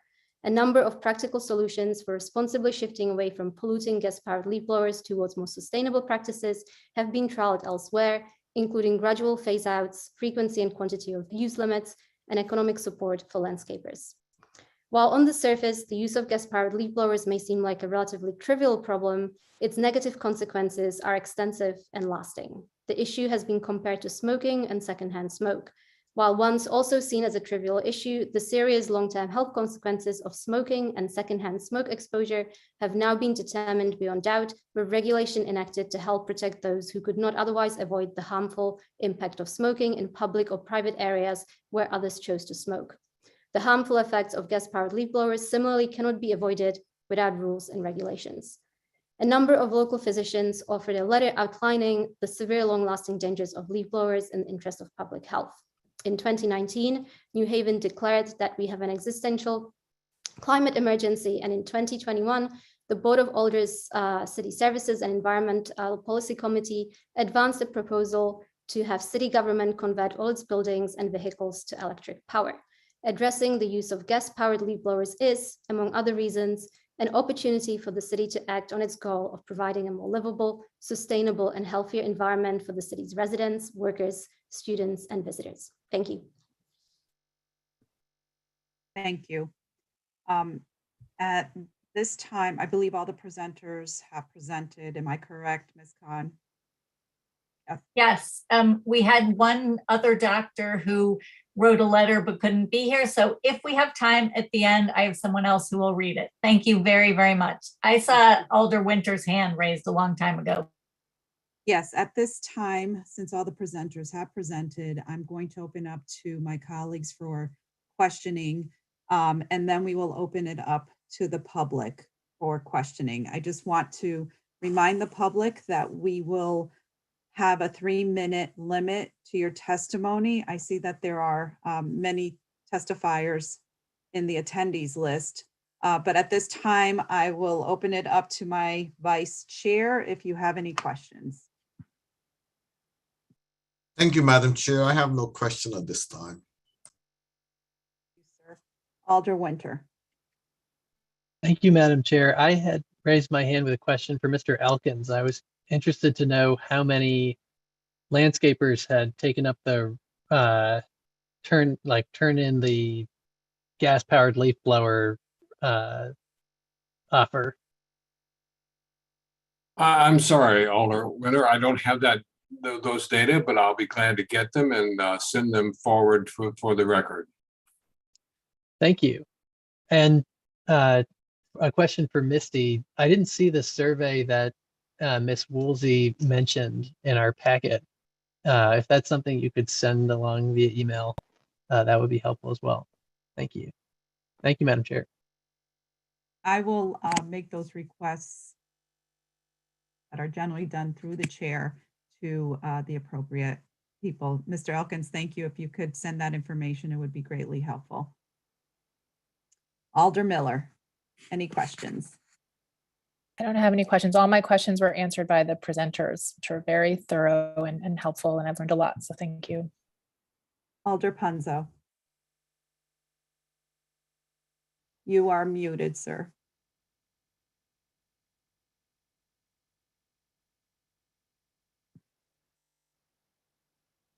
Can you hear me now? Yes. Yes. I just want to thank all the presenters. That was, wow, that was eye-opening, really was. I have a question for Mr. Elkins. What kind of enforcement issues did you have in that 3-year phasing? Well, the enforcement actually began on January 1 of this year, because up to this point, we've been allowing people to switch out their equipment over time, over 3 years. So what we found in DC, and we have maybe 5 times as many residents as New Haven has, is that the agencies downtown were not anxious to send an inspector out to across our whole district to find these people and actually issue a violation. And so what we wrote into the legislation was that and the council specifically wrote this in, that individual citizens could report on violations, and that the district agency would consider those reports, and where the evidence was appropriate, they would essentially issue a fine. And this I think, is a helpful way of proceeding. There have been a few reports into the city at this point, and my understanding is the city is, remember, this went into effect January 1. The city is issuing warnings, because the whole idea is to get voluntary compliance. We're not trying to do any damage to the lawn maintenance companies. We're trying to help them move into compliance. So right now we are encouraging people to switch over to this new technology. Thank you, Mr. Elkins. No further question, Madam Chair. Thank you, Alder Punzo. Alder Abdus-Saber. Yes, good evening to all.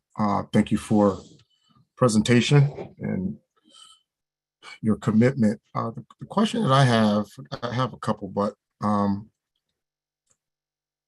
was just trying to balance the argument of a leaf blower, a gas-powered leaf blower versus a gas-powered hedge cutter, the gas-powered snow blower, the gas-powered lawnmower, the gas-powered mulch, and the generators that are used almost on a daily basis by the multiple utility companies throughout the city.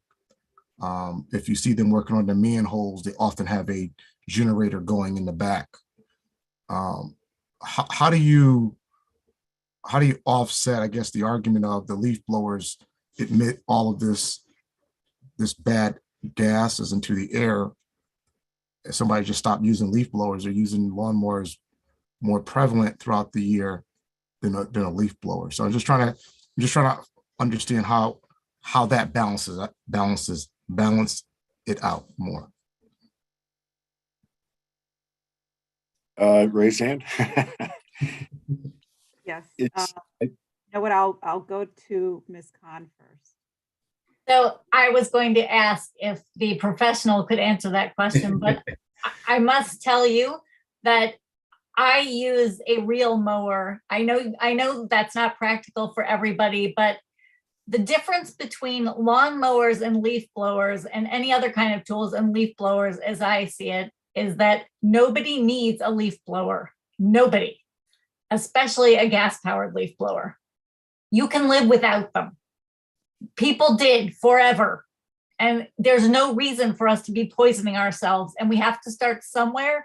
And this is a good way to start. I can't imagine why I was at the city dump on a hot summer day and there were leaf blowers blowing grass clippings around. It's mind-bogglingly crazy that we're poisoning ourselves like this. Anyway, now Mr. Delventhal, I saw your hand up, and perhaps you can answer those questions. Oh, thank you.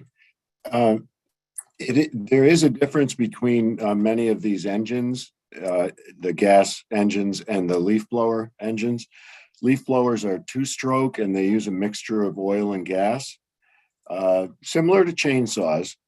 And some of the leaf blowers are now referred to as four-stroke, so they may be less polluting, but I understand they're still pretty highly polluting. So on one hand, these are more polluting, significantly more polluting than, let's say, a gasoline lawnmower, which is why people are starting with them. And of course, the noise is a serious problem as well. So I don't think the pollution or the noise is rivaled with other gasoline-powered equipment, generators, lawnmowers. The trimmers are also two-stroke, so those should be the next to be converted to electric as quickly as possible, pretty sure.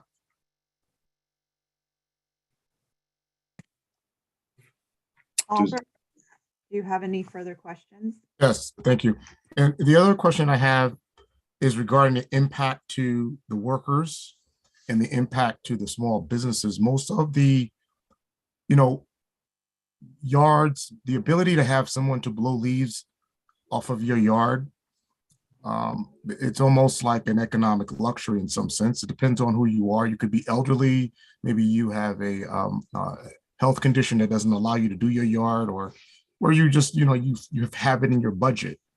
So it's not something that's prevalent, obviously, across the city, but we do know that this is a small business enterprise. It's normally small mom and pop type businesses. And for all of the people that I've seen doing yards in New Haven, the vast majority of them are Hispanic or Latino or African American, but certainly it seems that Hispanic Latino workers are highly top among the worker list. So has there been any thought or any data acquired as to what the impact would be to those small businesses and those workers?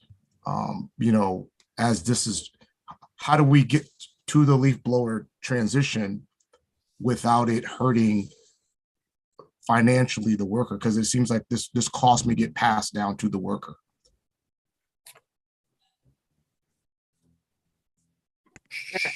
The panel that can answer that, Mr. Deventhal? Sure. Just a thought on that.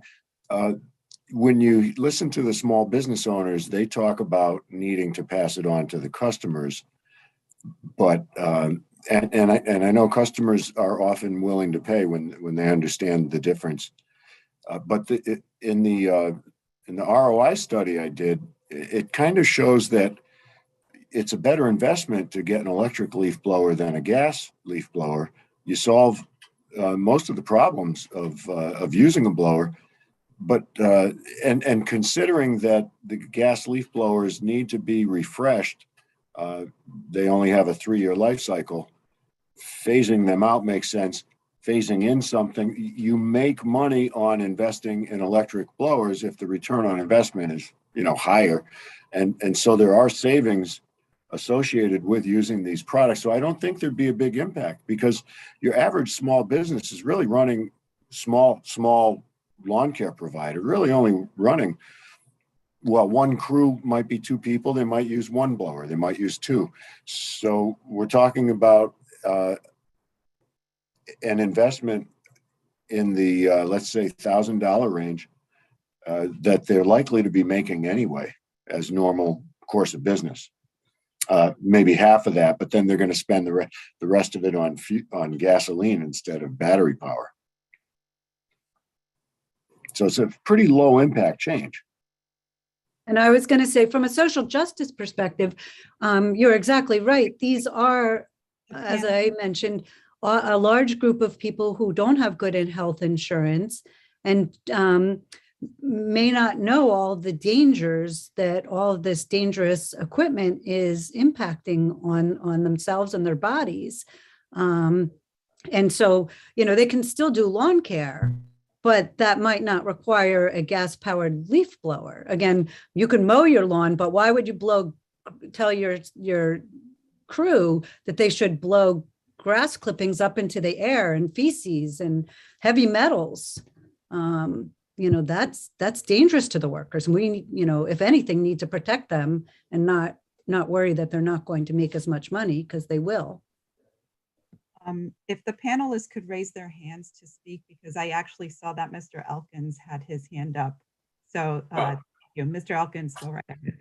Well, I think this is a very important question, because the last thing we want to do is to damage these companies. This is a worthwhile set of industry, and we want to. It seems to me that I'm speaking now with regard to DC, that we wanted to make sure that this was phased in, as opposed to a sudden switch over to the equipment, where suddenly a company is forced to switch over whether they were ready or not.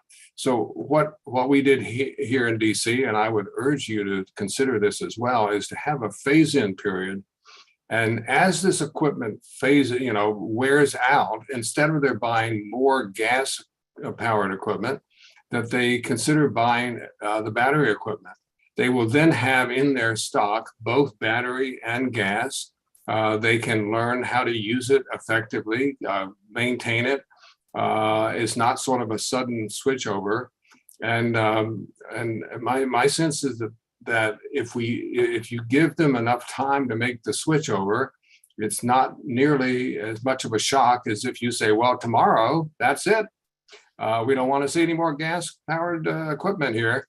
That would be unfair, I think, to these companies. But if you give them enough time, this equipment's going to wear out anyway, and they might as well start switching into the battery and learn how to use it and still have the backup with the gas equipment. Alder Abdusabur, or your Yes, that's all for now. I'll leave room for others. Thank you. Thank you, Alder. I will ask the committee members if they have any further questions to please raise your hand. Okay, I don't see any hands. I appreciate the panelists being here this evening to enlighten us on the hazards of the gas leaf blowers. I do have a question, and maybe Mr. Elkins or Mr. Deventhal can answer it. I have heard, I know people who have the battery operated leaf blowers, and they can be pretty loud too.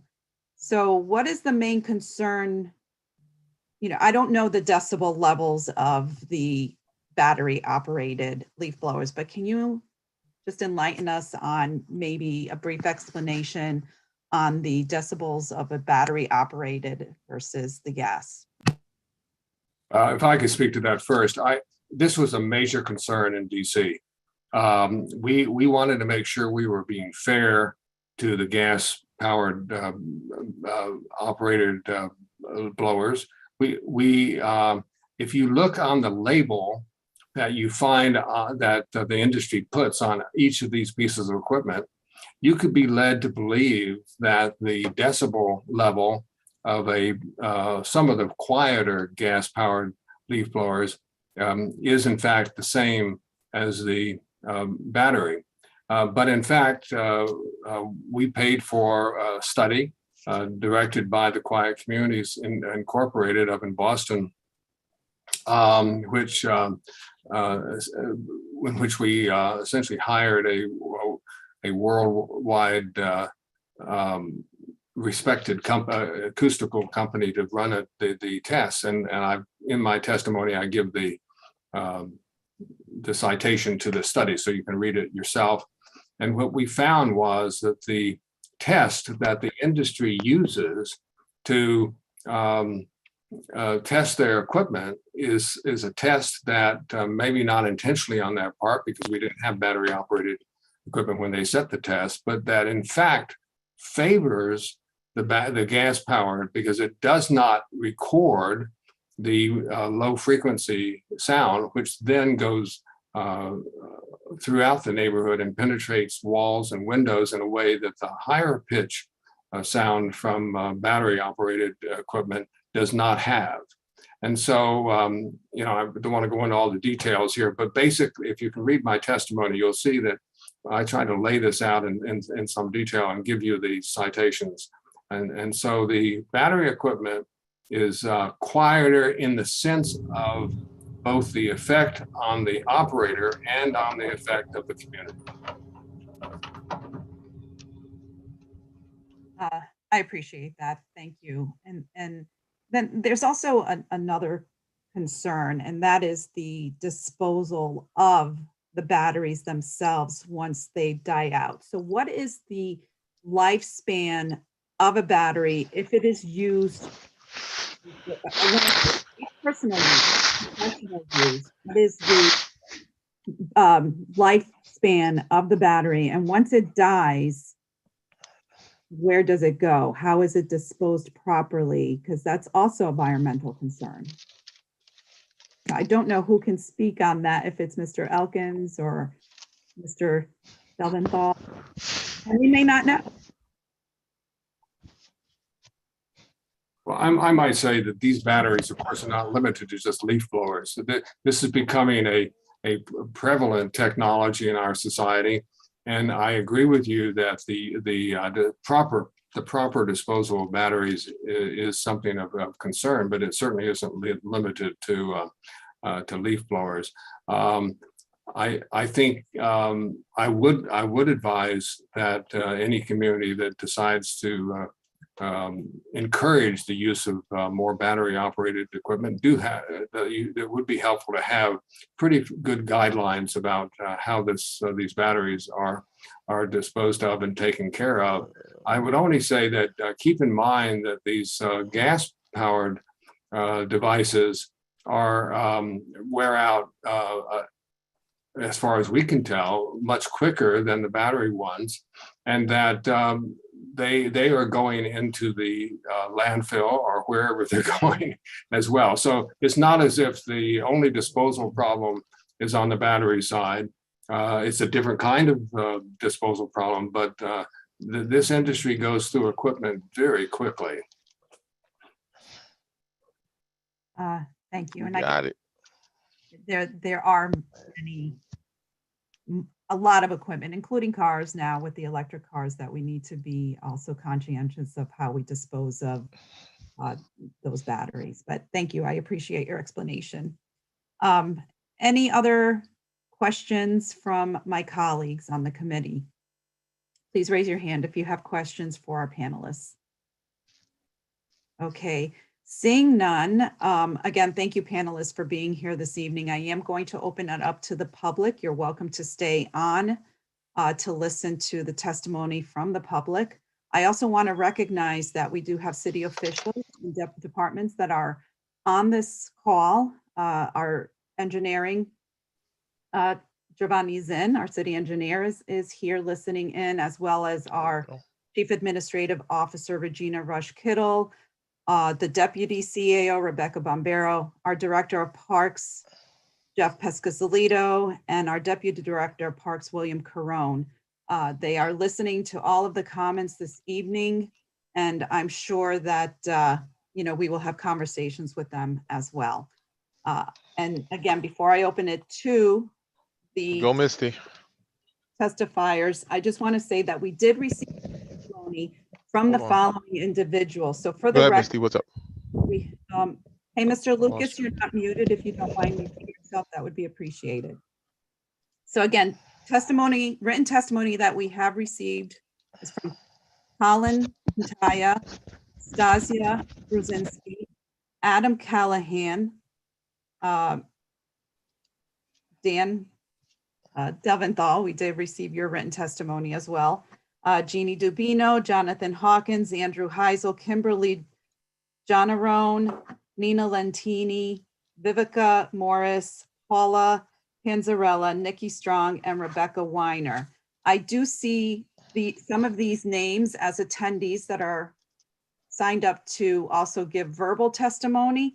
If you have sent in written testimony, if you could keep your testimony brief and just summarize it, we have your written one. Also, I ask that any testifiers, please keep your testimony to 3 minutes, and it will be timed, and we'll give you a 1-minute warning. Again, we appreciate everyone's time this evening, particularly the public, for coming out and testifying. And at this time, Misty, if we could let the first attendee in to testify, I would appreciate it. And a reminder to anyone testifying this evening to please state your name and address for the record. And who do we have first?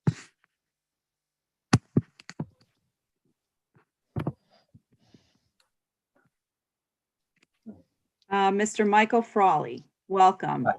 Hi, everybody. My name is Mike Frawley. I'm a groundskeeper. I was not elected by my peers to represent my fellow groundskeepers in New Haven, but I was compelled to offer that perspective when I found out about this matter 2 days ago. I don't live in Greenwich, Fairfield, Westchester County, California, or Washington, D.C. I live and work here in New Haven as a groundskeeper. And before I give you more background on myself, I have an idea why Mr. Elkins has not received many complaints about the situation in DC, because at last I was aware it was winter in Washington, DC, And I don't believe there are that many backpack blowers that are used in the winter months.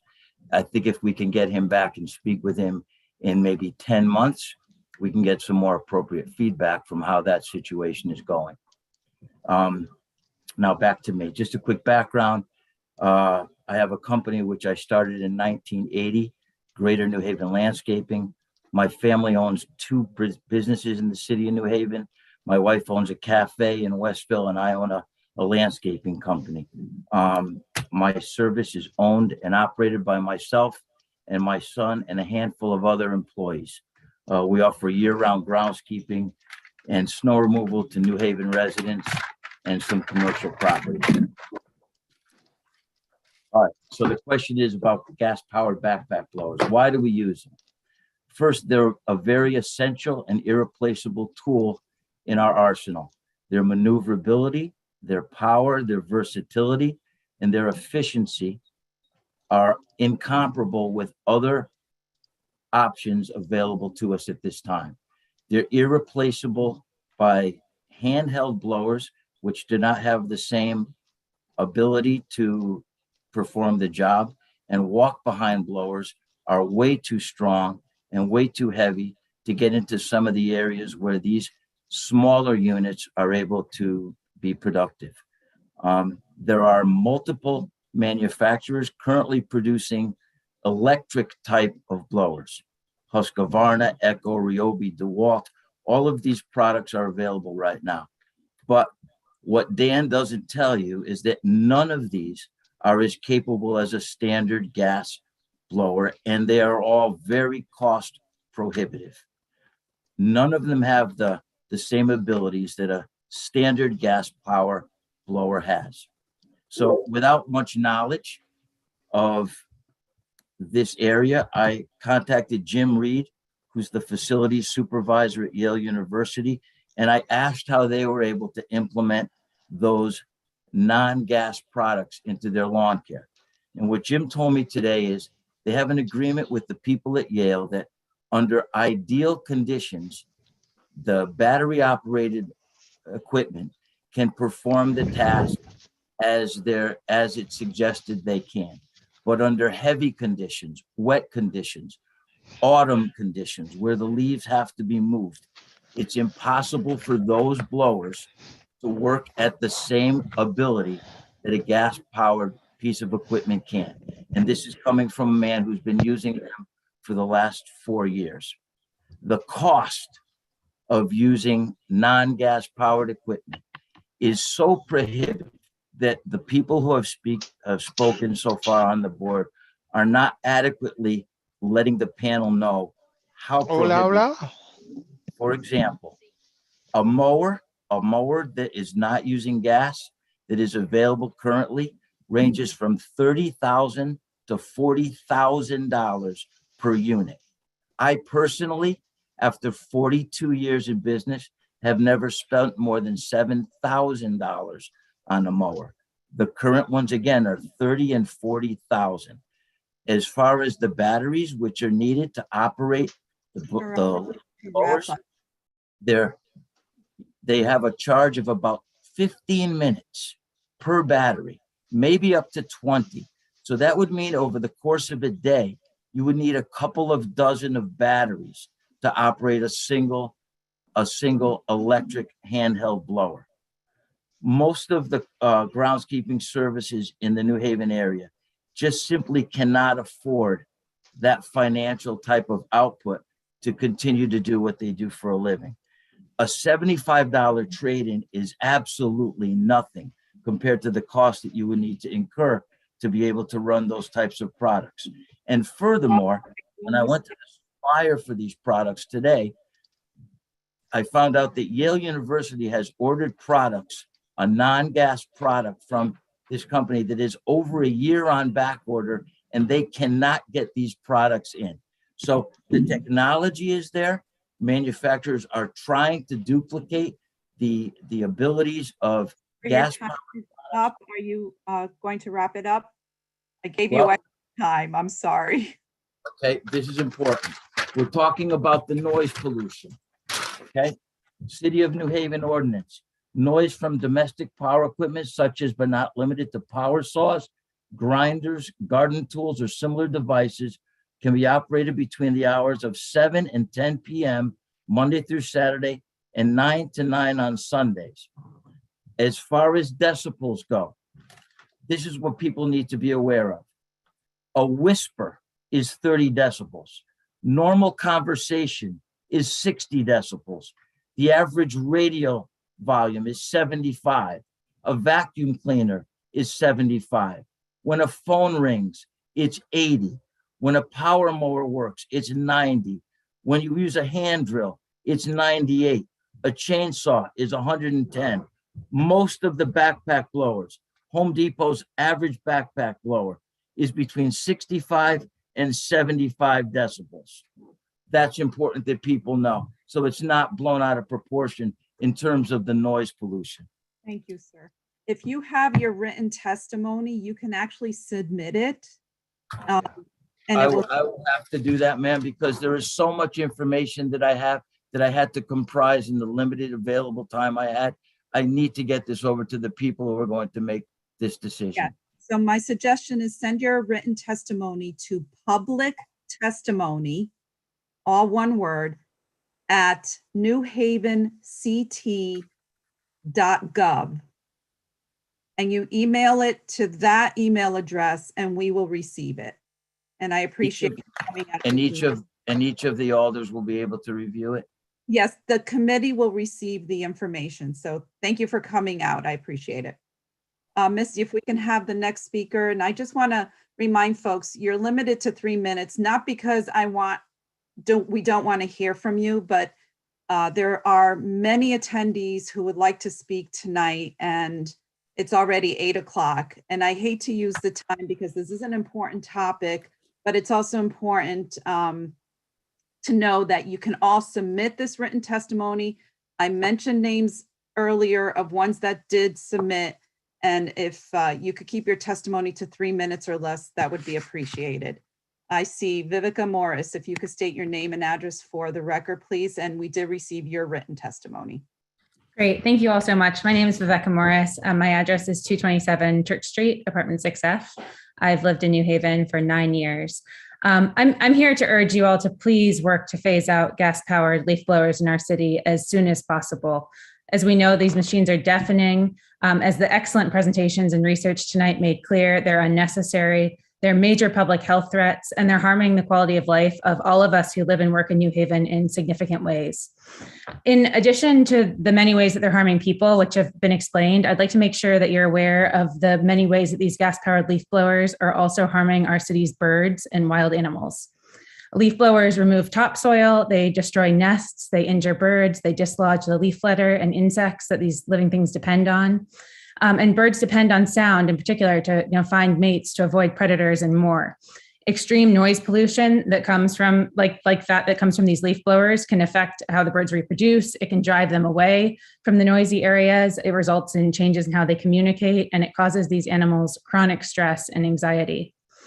And this is important because in addition to bringing joy and wonder to all of us in New Haven, New Haven's birds and other animals provide our city with a multitude of really important services that are easy to take for granted. They control pest populations, they pollinate plants, they disperse seeds, they prevent erosion, they move nutrients, they stimulate our economy, and they strengthen our city against climate change. We'd be truly impoverished without them. These creatures and insects just should not be killed, injured, or robbed of their habitat for the sake of blowing around leaves with an outdated device, when affordable, greener, healthier, better alternatives are available. More than 100 US cities and towns now ban or limit the use of gas-powered leaf blowers. I hope New Haven is next. If 100 other cities and towns can get this done, New Haven can get it done too. And the sooner we do, the better. Thank you.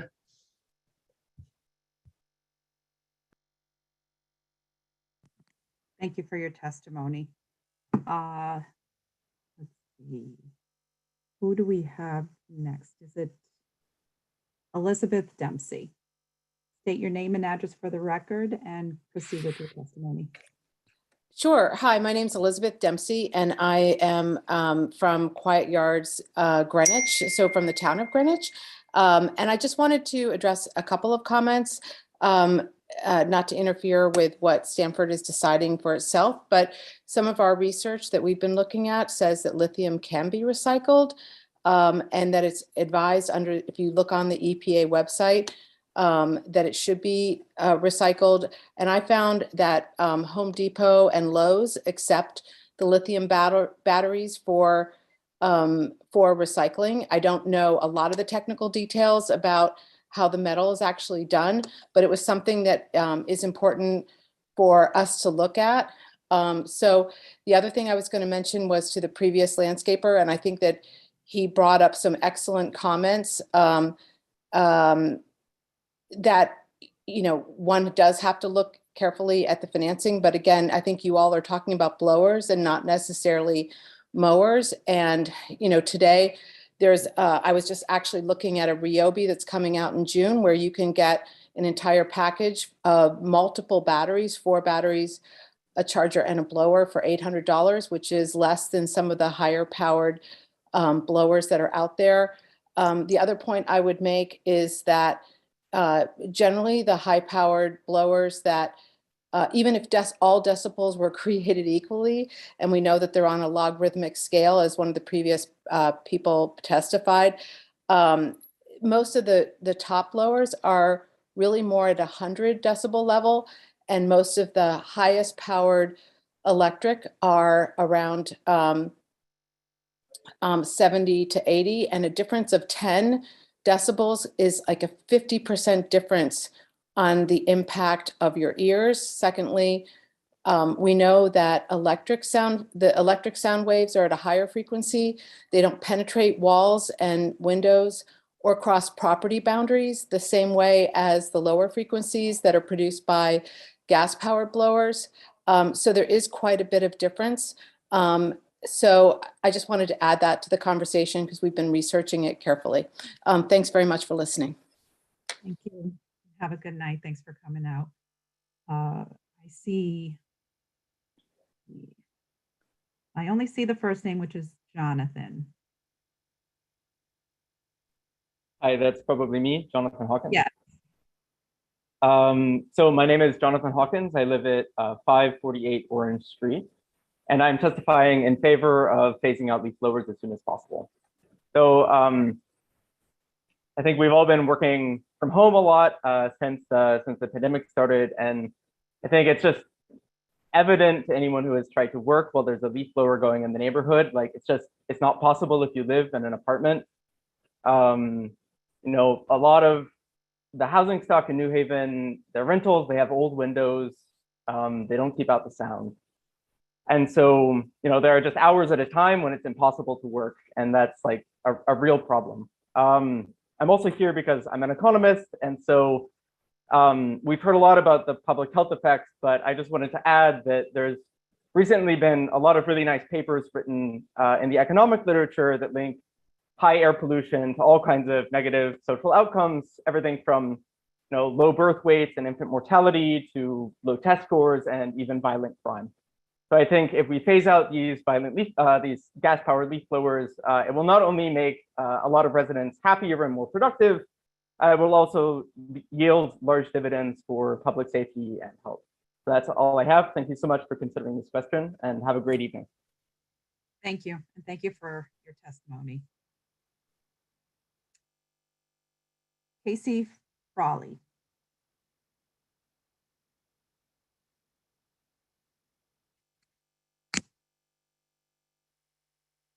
I see Casey Frawley. If you could turn on your camera and unmute yourself, state your name and address for the record, and proceed with your testimony, please.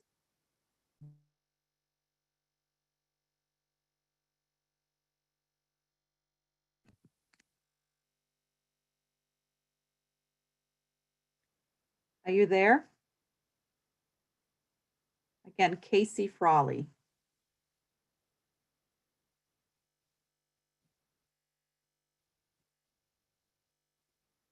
Okay, Casey, I'm going to put you on hold for now and move on to the next testifier. And I see only the first name, which is Kimberly. Hi, that's probably me, Kimberly Janarone. Yes. Okay, hi, I'm Kimberly Janarone. I'm at 461 Humphrey Street in New Haven. And here's my testimony. Over 100 cities in the nation and the entire state of California have passed laws phasing out the use and sale of gas-powered leaf blowers. And I would like New Haven to join this community of cities and states who see the use of such damaging lawn equipment as an environmental justice issue. As we've heard from experts on this call, gas-powered leaf blowers represent a public health challenge, especially for the operators. They also annihilate living things that are trying to shelter and overwinter in the leaves. And I became of this issue through my interest in birds, ecosystems, and environmental justice. I think a lot of people don't realize how many valuable, beneficial, and beautiful critters use the leaf layer as their sole way to survive the winter. The extraordinary Luna moth overwinters rolled up in a dead leaf. Garden salamanders nest deep in leaf layers under shrubs. Fireflies lay their eggs in dead leaves. And our native solitary bees burrow and lay eggs in shallow ground and rely on the leaf layer for warmth. Birds, as we've just heard, forage for seeds, tiny spiders, and insect eggs in the leaf layer. The gas-powered leaf blower destroys this valuable layer with extraordinary thoroughness. The heat crisps salamander eggs and caterpillars. The 280 miles per hour winds kill overwintering butterfly pupae, and the pollutants contaminate the bees and everything else trying to live in the ground. While using rakes or even leaving the leaves are the most environmentally responsible options, switching to electric equipment will significantly reduce the damage done during yard maintenance, especially as regards the pollutants and the toxic chemicals and the unnecessary heat and wind strengths. On a personal level, I'll just note that gas-powered equipment hurts social interactions in my neighborhood. I can't talk to my neighbors over the equipment. During the long months of pandemic lockdown, talking to my neighbors while I was out in front with my rake, and I just put the leaves under my shrubs, was one of the most joyous parts of being here in this neighborhood during that time. I also think there's partly an issue of prioritizing, that we should prioritize neighborhoods over corporations. Many of the apartment complexes and businesses on our block have teams who come out and use this noisy equipment for hours, often when the businesses are closed. For example, are we up 1 minute? 30 seconds. 30 seconds. The law firm next to us often has a crew working for over an hour with 4 leaf blowers and one of those big vacuum trucks. So I'll just say in closing that I feel extraordinarily lucky to have the opportunity to be the steward of my tiny, tiny, tiny little piece of land. I think of it as my stewardship opportunity for this one place on earth when the land below me and the air above me meet. And I find joy in trying to make it as valuable a part of the ecosystem as I can. I hope that we can phase out gas-powered leaf blowers, which is a very doable thing, and help everybody to enjoy the ecosystem health of our community more. Thank you. Thank you. And we did receive your written testimony as well. Thank you for testifying. Next testifier is Madeline Kahn.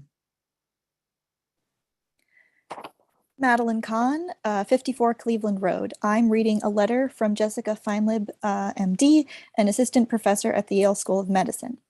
She writes, I am writing this letter in support of a ban on gas-powered leaf blowers in the city of New Haven. This is truly a social justice issue. As a physician specializing in respiration, I have seen the human toll gas-powered leaf blowers take on those forced by spurious economic arguments to use them.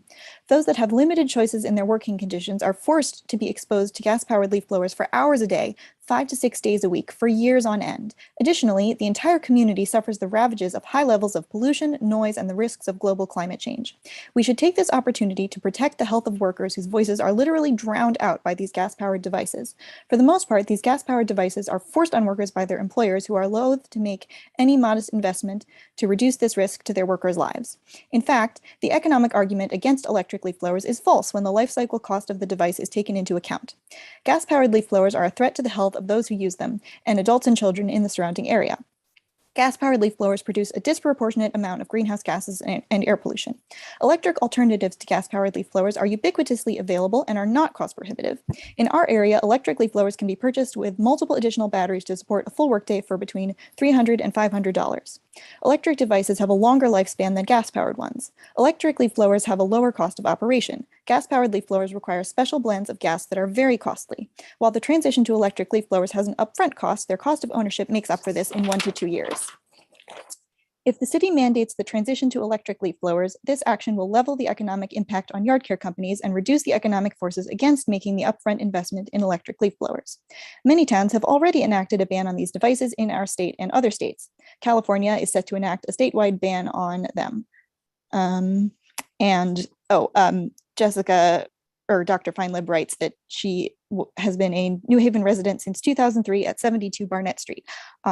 If I have any more time, I would also like to add that I have experienced the misery of trying to be a student in a dorm during the Zoom university era. When leaf blowers are going, it was impossible to hear my classes. It was impossible to do my homework. And also heating in dorms is kind of iffy, heating and air conditioning. So we left the windows open and then we just got clouds of gas and leaves in our dorm and it was terrible. So I also personally support banning these devices. Thank you very much. Thank you, Madeline Kahn. Next is Svetlana Wasserman. Hi, can you hear me? Yes, we can. Thank you. So my name is Svetlana. I live in 37 Day Road in Greenwich. I actually partner with the previous speaker, Elizabeth Dempsey from Quiet Yards Greenwich. We are trying to pass restrictions in Greenwich as well. And towards that process, we have interviewed at least 30 different landscapers to talk to them about their practices, their familiarity with electric equipment, and what is manageable for them. And we've spoken with both traditional gas operators and electric operators. Some of the things we've learned with regard to how long the batteries last. There are many different kinds of batteries. The ones that last the longest are the most expensive and the heaviest. And best practices among people who use electric lawn equipment is to actually use smaller batteries. They last for about 20 minutes and they take about 20 minutes to charge. And so what these landscapers do is while one battery is operating, the other one is charging at the customer's house in their outlets, which costs the customer about 20 cents.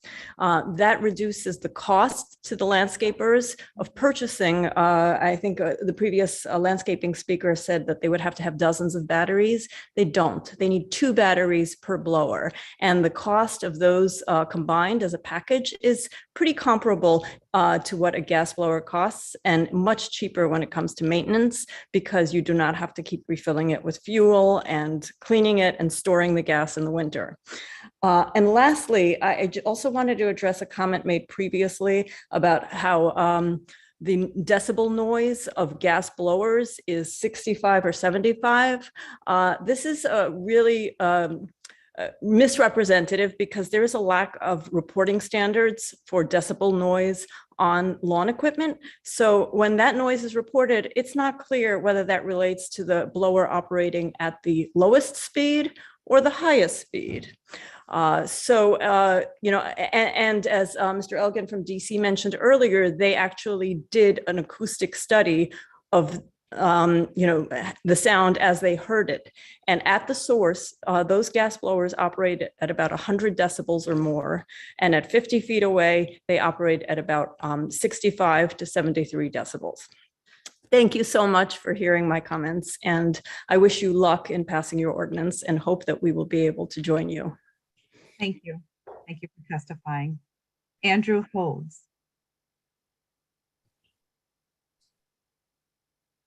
Good evening. I'm Andrew Hodis. I'm the Executive Director of the Jewish Cemetery Association of Greater New Haven. Thank you for this meeting and for enlightening all of us on this situation. Excuse me. I have probably more questions than I thought I would have prior to these various presentations. However, a couple of things that come to mind are with regard, it seems that most of the conversation has really been about residential use, notwithstanding that some comments have been with regard to commercial. However, with regard to the cemeteries that we have, and there are 27 of them, there are no electricity, and there are acres and acres of property on topography that is really difficult to work with. And the equipment needs to be strong enough to be able to take care of that property. So the question I have is, would there be exceptions in those kinds of certain situations where it would probably be cost, I don't know what the costs are, but it might very well be cost prohibitive to have the landscaping companies to be able to have enough charged batteries for properties like the cemeteries where there is no electricity available to recharge. Also, excuse me, would there be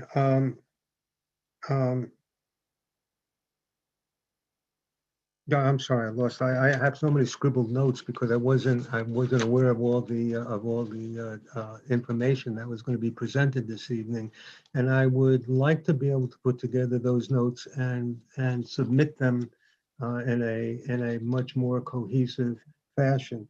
But I also want to talk about noise pollution, and this is probably a topic for another time.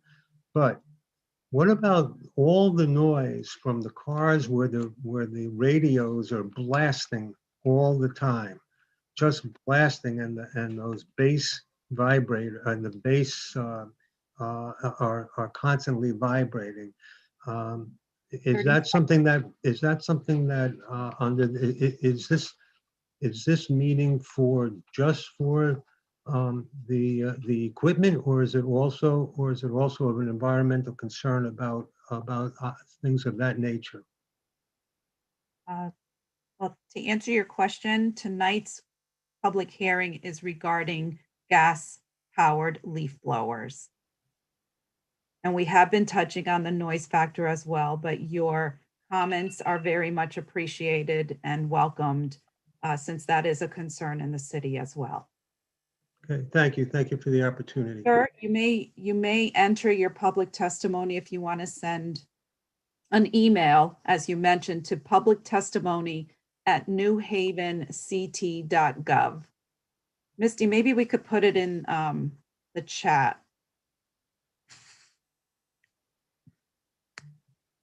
Thank you for testifying this evening, sir. Thank you for the opportunity. Misty, do we have anyone else? Let's see. Yes, there's quite a few more people. The next person coming in is Paul Sabin. Okay.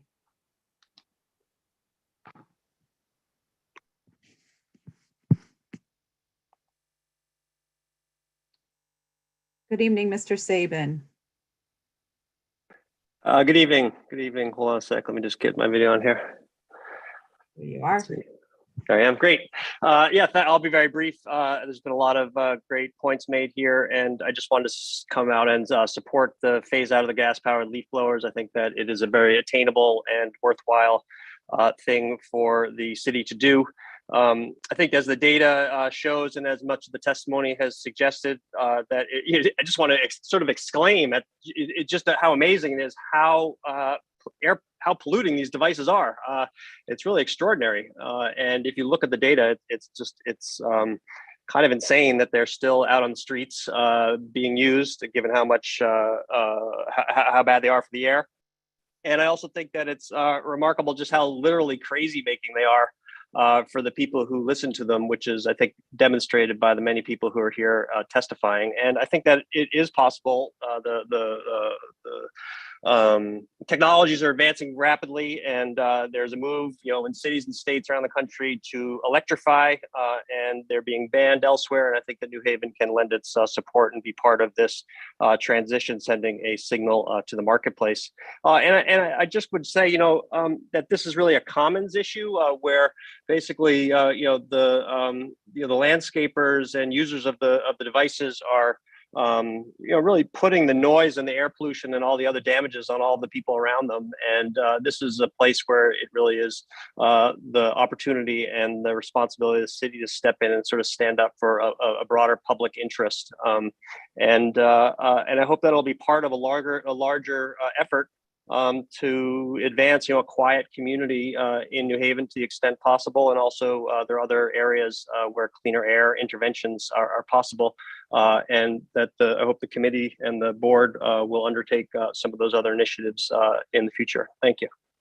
Thank you. And before you leave, can you just state your address? Oh, sure. Sorry, I talk so fast. Yeah, I'm at 104 Linden Street in New Haven, Paul Sabin.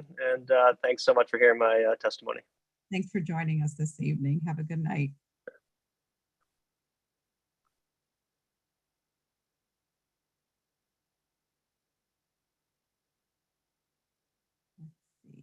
Mr. Is the next testifier Aaron Good, Misty?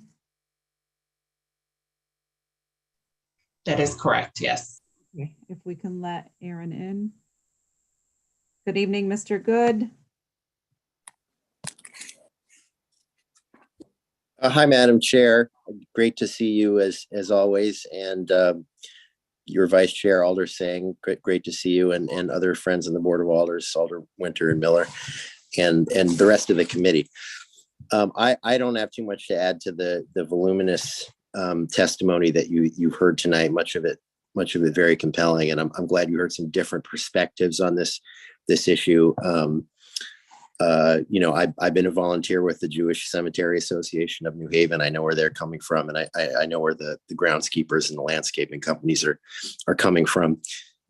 So like any issue, there are many different competing philosophies and opinions to balance. But I just wanted to add one thing, which is, I went to the Connecticut Flower and Garden Show over the weekend in Hartford at the convention center, and one of the display booths there was from Stihl, STIHL. This is one of the largest manufacturers of landscaping equipment in the world. And I was talking with one of the company representatives, and I told him this ordinance, whatever shape it might take, was being proposed in New Haven.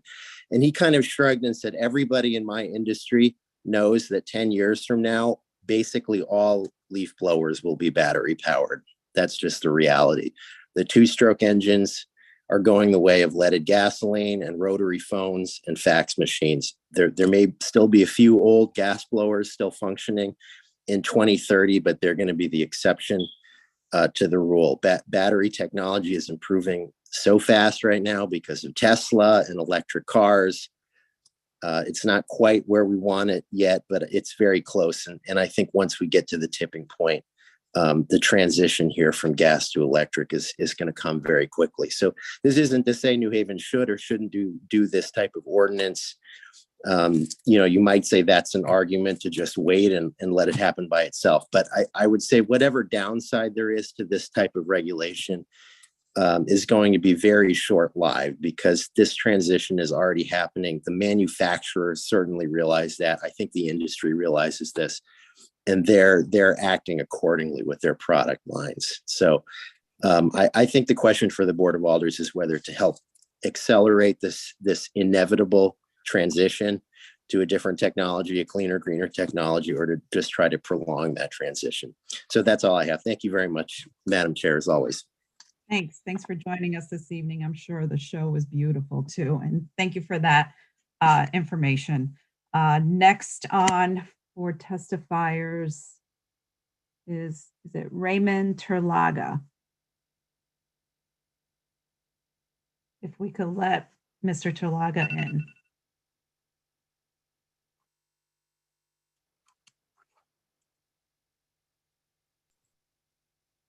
He's not responding, and next up is Melinda. Okay, so we'll hear from Melinda and come back to Mr. Terlaga. So it is Melinda Tuhas. Sorry if I'm pronouncing your name wrong.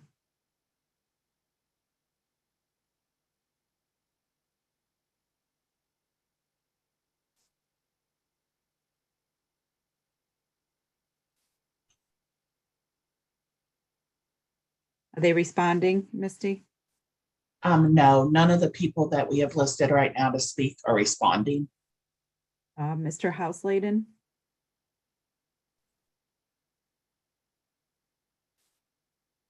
No. Okay. At this time, is there anyone else, Misty, that you see that was on your list? Not at this time, no.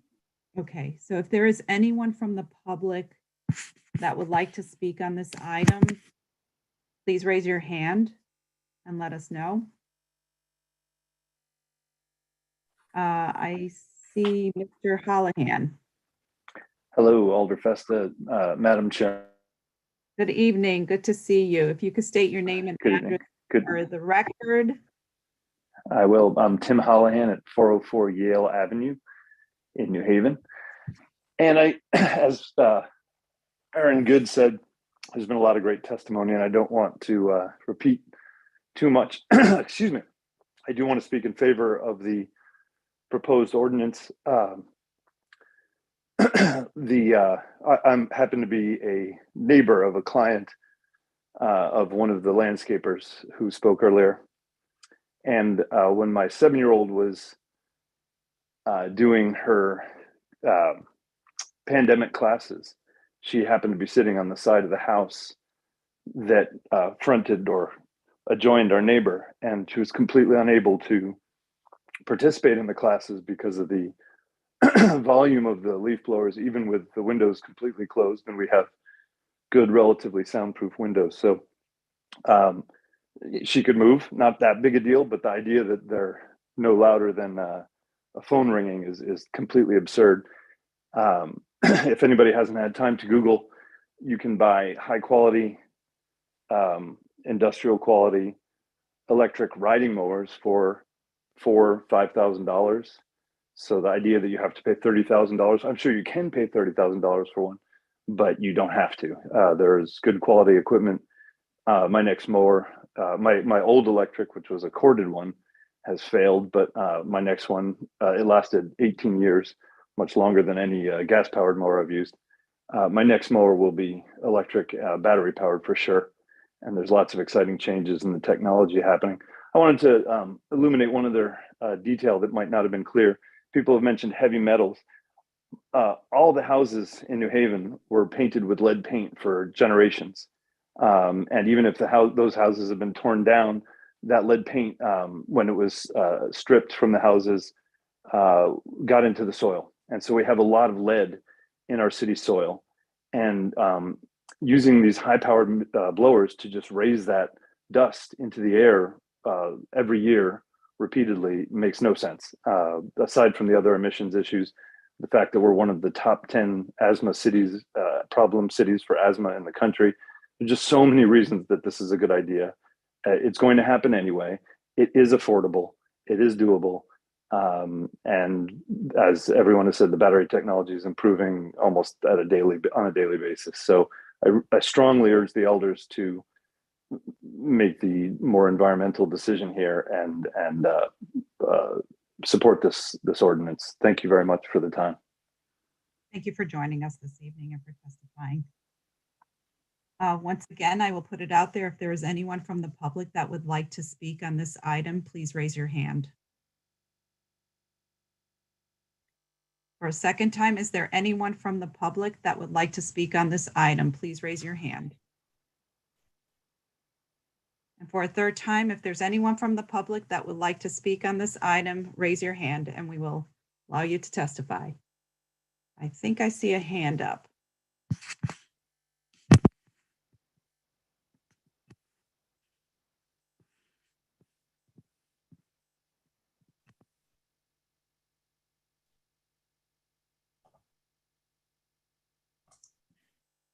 Ms. Khan? Yes.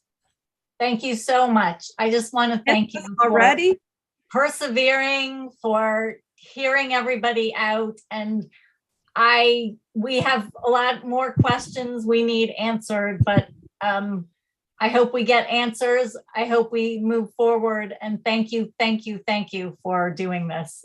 I can't begin to tell you how important it is. Thank you for your hard work. You're welcome. Appreciate it. And once again, is there anyone from the public that would like to speak?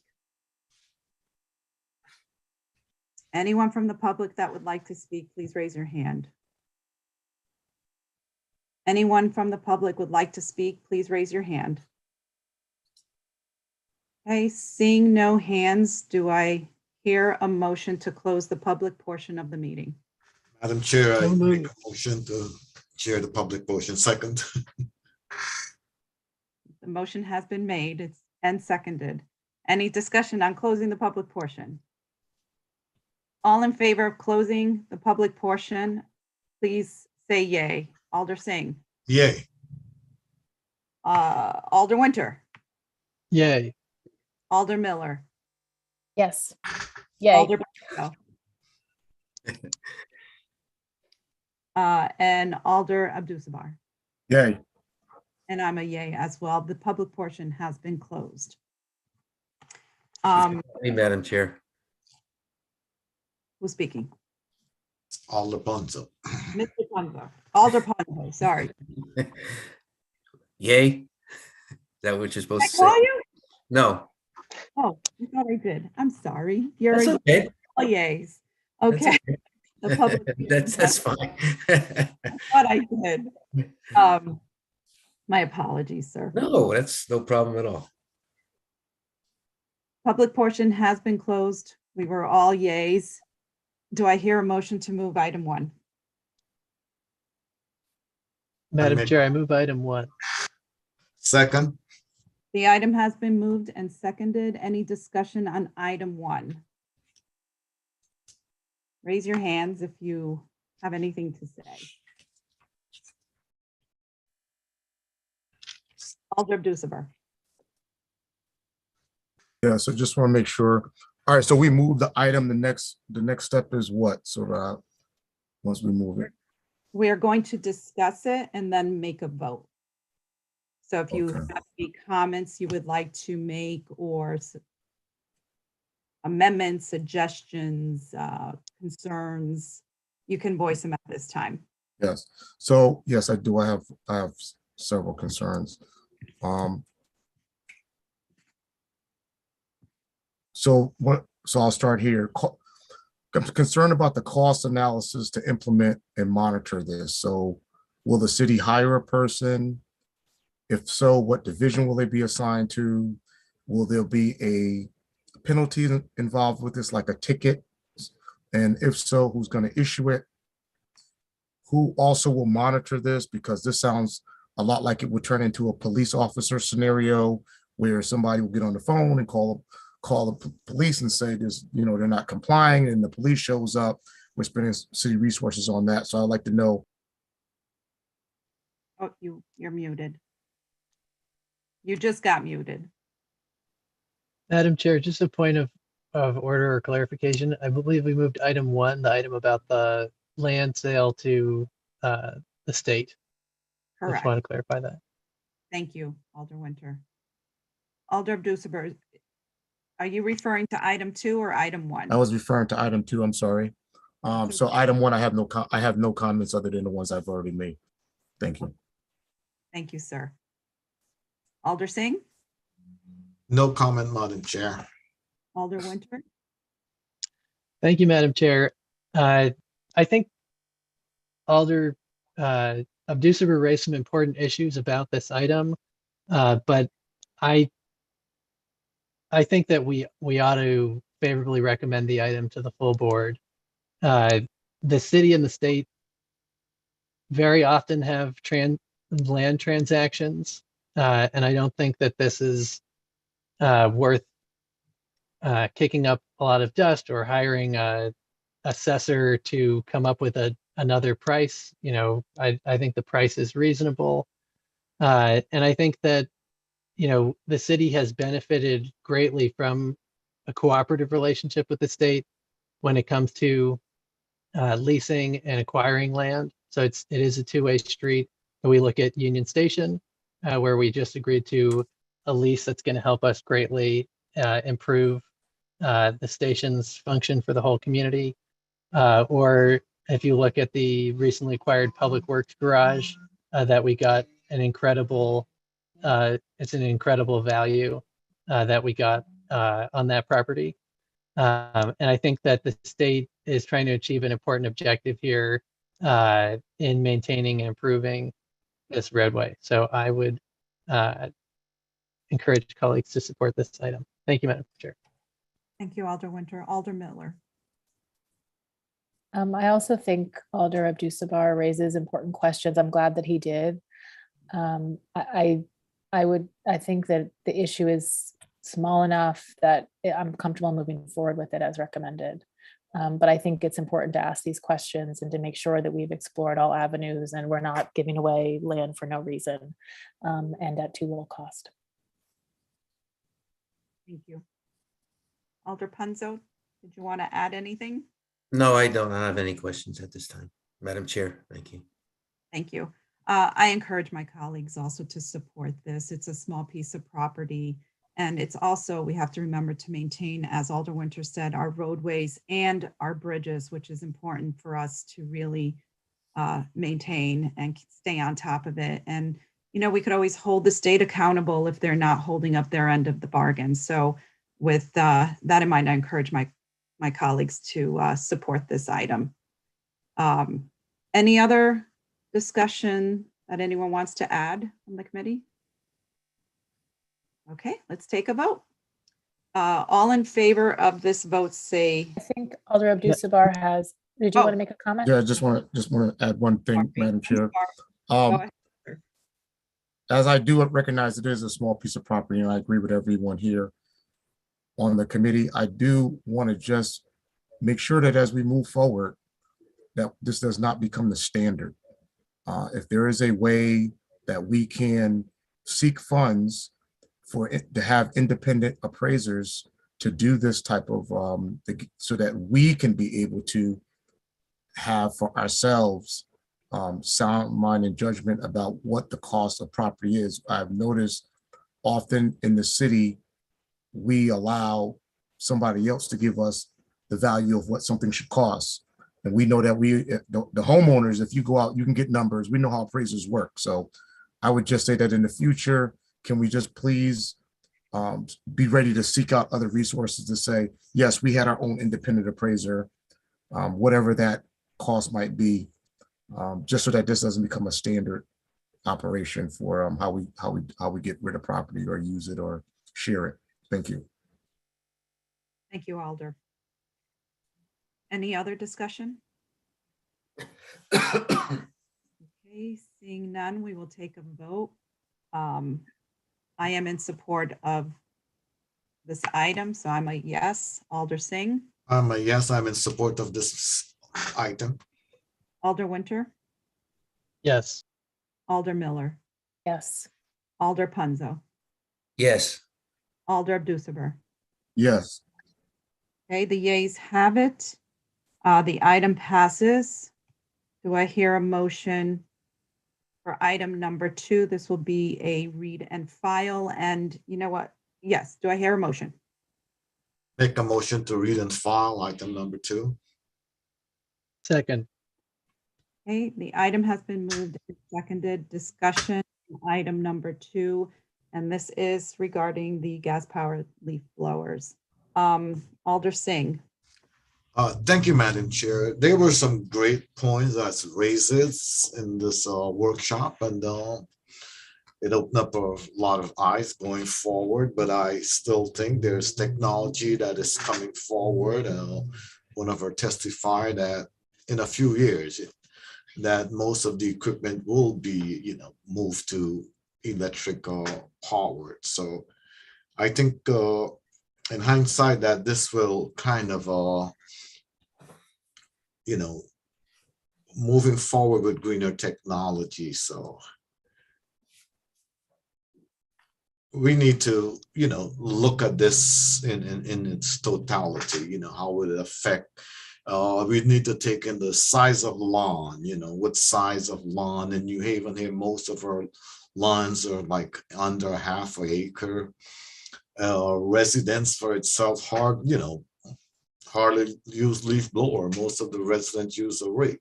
We are talking about this larger infrastructure here that comes out and uses landscaping companies and so forth. So, we should look at something going forward at how we can phase this in. And there are a couple of ways we can go around this as the time come appropriate. Thank you, Madam Chair. Thank you, Alder Singh. I use teenagers. Alder Winter. Thank you, Madam Chair. I would echo Alder Singh's suggestion that we support the motion to read and file, as this was a request for a public hearing. We are not, we don't have the text of legislation before us.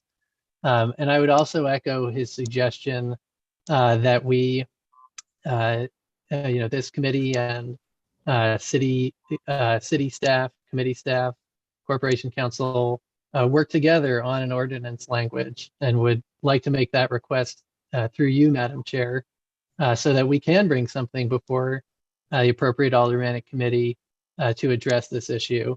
I think one of the most compelling points that was made tonight is this is not the biggest issue facing the city right now, but it is a worthy one, and it's a critical piece of a number of larger initiatives that this board has declared its support for.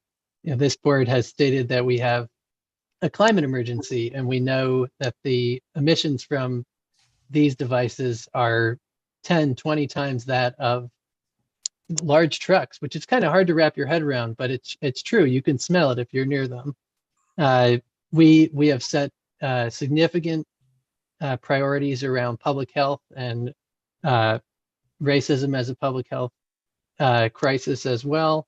And so I think that this also ties into that. We look at our city's deplorable asthma rates. We have the 10th worst asthma rates in the whole country, in the whole United States. We have to take greater action to address asthma and respiratory health.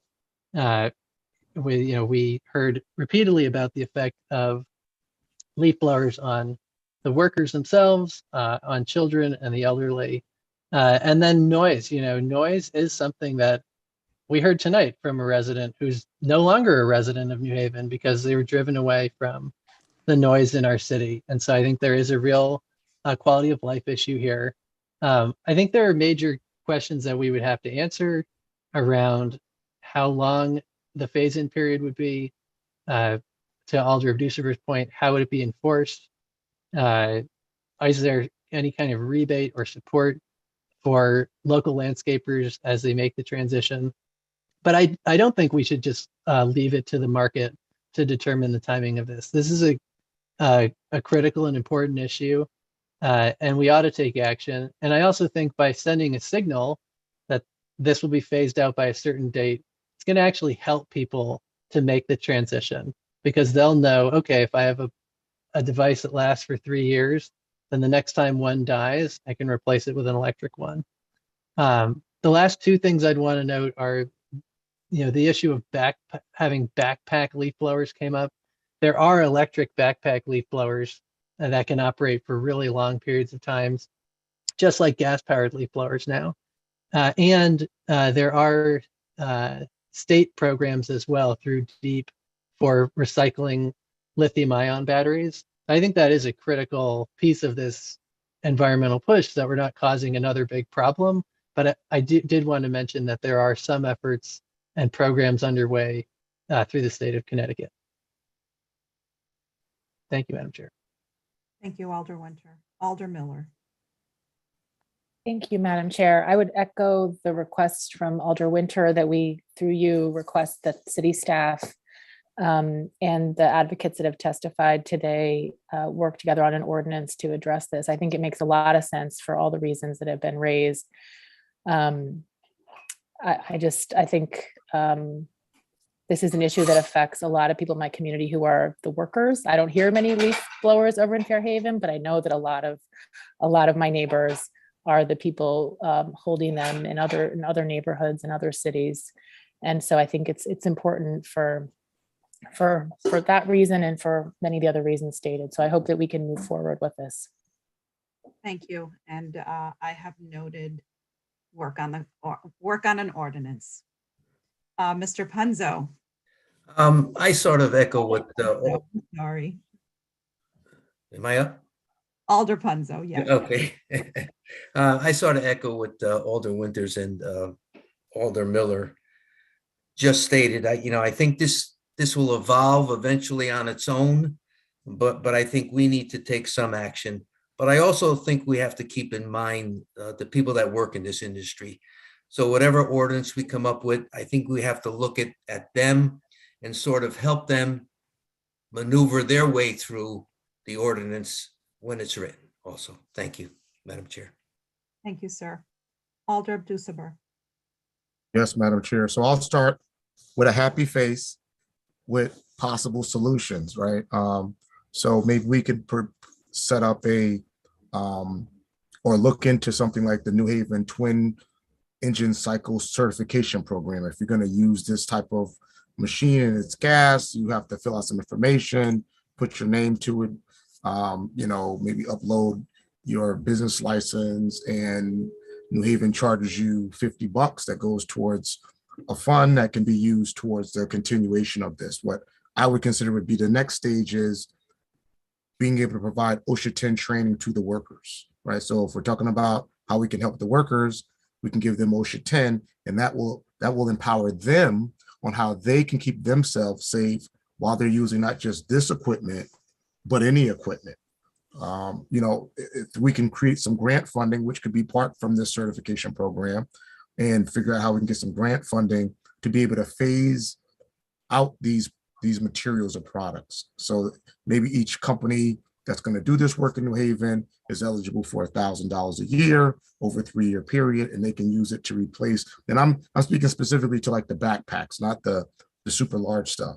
The other part is we can look into launching an educational campaign through departments of public works. So we already have the recycling piece and the bulk pickup piece. So we just add one for leaf blowers, right? So that's, I think, something we can start now. We can start adding, this is what leaf blowers are. This is what it does. This is why we encourage you to do something different. And then the final part of it is, I don't know if I'm in favor of adding another law just for leaf blowers, as it seemed to be the number one concern by the people that testified tonight and brought this was the noise. So we have a noise ordinance. So let's look to modify the noise ordinance. And I know it would be tough, but we could just declare a quiet day. If Sunday is that day, you can't blow leaves on Sunday with anything, right? Gas or anything else. I think we would get some pushback from people that would say, yeah, you're worrying about the leaf blowers on a Sunday, but I got to deal with the dirt bikes, the gun shots, the loud music in the car. So the noise is a full scale, I think, approach that if we put it in the noise ordinance, we would not exclude any other communities that might frown upon it being specifically the attention for leaf blowers. So those are my solutions. My concerns around this, again, was the ones that I mentioned. We're going to hire somebody to monitor this. Who's going to write the ticket? How are we going to control the big private industries in our city that uses materials like this or equipment? Southern Connecticut State University, Yale University, Albertus Magnus, the Yale Hospital. I mean, these are our major vendors that are we going to be able to control and regulate the way they use it? Are they ready to make that investment and do the change that's needed? So those are my concerns around it. I am still concerned how this could have a significant dispiritive impact economically on particularly our Hispanic and Latino workers, immigrant workers, and our Black African-American businesses that do this work, and the small mom and pop businesses, like we heard from Mr. Frawley and others that may not be New Haven residents. They might be East Haven or Branford, but if you engage these folks, they're just trying to make a living. And then finally, I would say this: gas versus electric, they're all noisy. To the naked ear, they're noisy.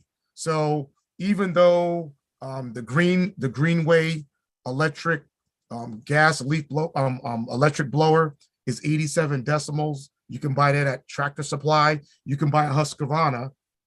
That's a gas one, and it has 99 decibels. I can guarantee you, if you're sitting in your living room with the window up on a summer or spring day, any one of those going is annoying and irritating to you. So, you know, it's a tough goal, I think, but I think we can get there. But I think this requires some more work, and I think if we break it up and try to see if we can get it to those prospective areas, we will have a better shot at getting the community to embrace it. Thank you, Madam Chair. Thank you, Alder. You know, I echo everyone. Let's remember that tonight we are actually just hearing from the public. This was a public hearing. We will need a lot of work to present an ordinance. We have to also remember we are just voting tonight to read and file this item. Everything everyone said this evening is important. We need to consider it. We should look to the state for possible state grants. Enforcement is a concern. You know, trade and options was a great idea. And we could get creative here in New Haven on how we can help some of these landscapers, particularly the smaller ones, particularly, you know, in the Black and Brown communities that depend on this income to make that transition. And, you know, it's something that what I found interesting is that even the big companies are understanding and seeing that this is the wave of the future. So I think together with including, you know, city departments, ourselves, you know, the Ms. Khan's group, well, the Environmental Advisory Council, Corporation Council, et cetera, we can come up with an ordinance, but that is not what we're voting on this evening. This evening, we're just voting to read and file this item. So I want to make it clear so there's no confusion. We are not changing any ordinances. We're not adding any ordinances. We are having a discussion to possibly do that, but just for clarification so we don't get confused. And, you know, we have to give this a lot of thought. We have to be incredibly thoughtful on how we want to proceed with an ordinance. But I appreciate everyone's comments. I appreciate also the thoughts from Alder Winter regarding, you know, working on an ordinance, and that was duly noted. And with that, let's take a vote. So we're going to vote again to read and file this item. I am a yes to read and file. Alder Singh. I'm a yes, Madam Chair. Alder Winter. Yes. Alder Miller. Yes.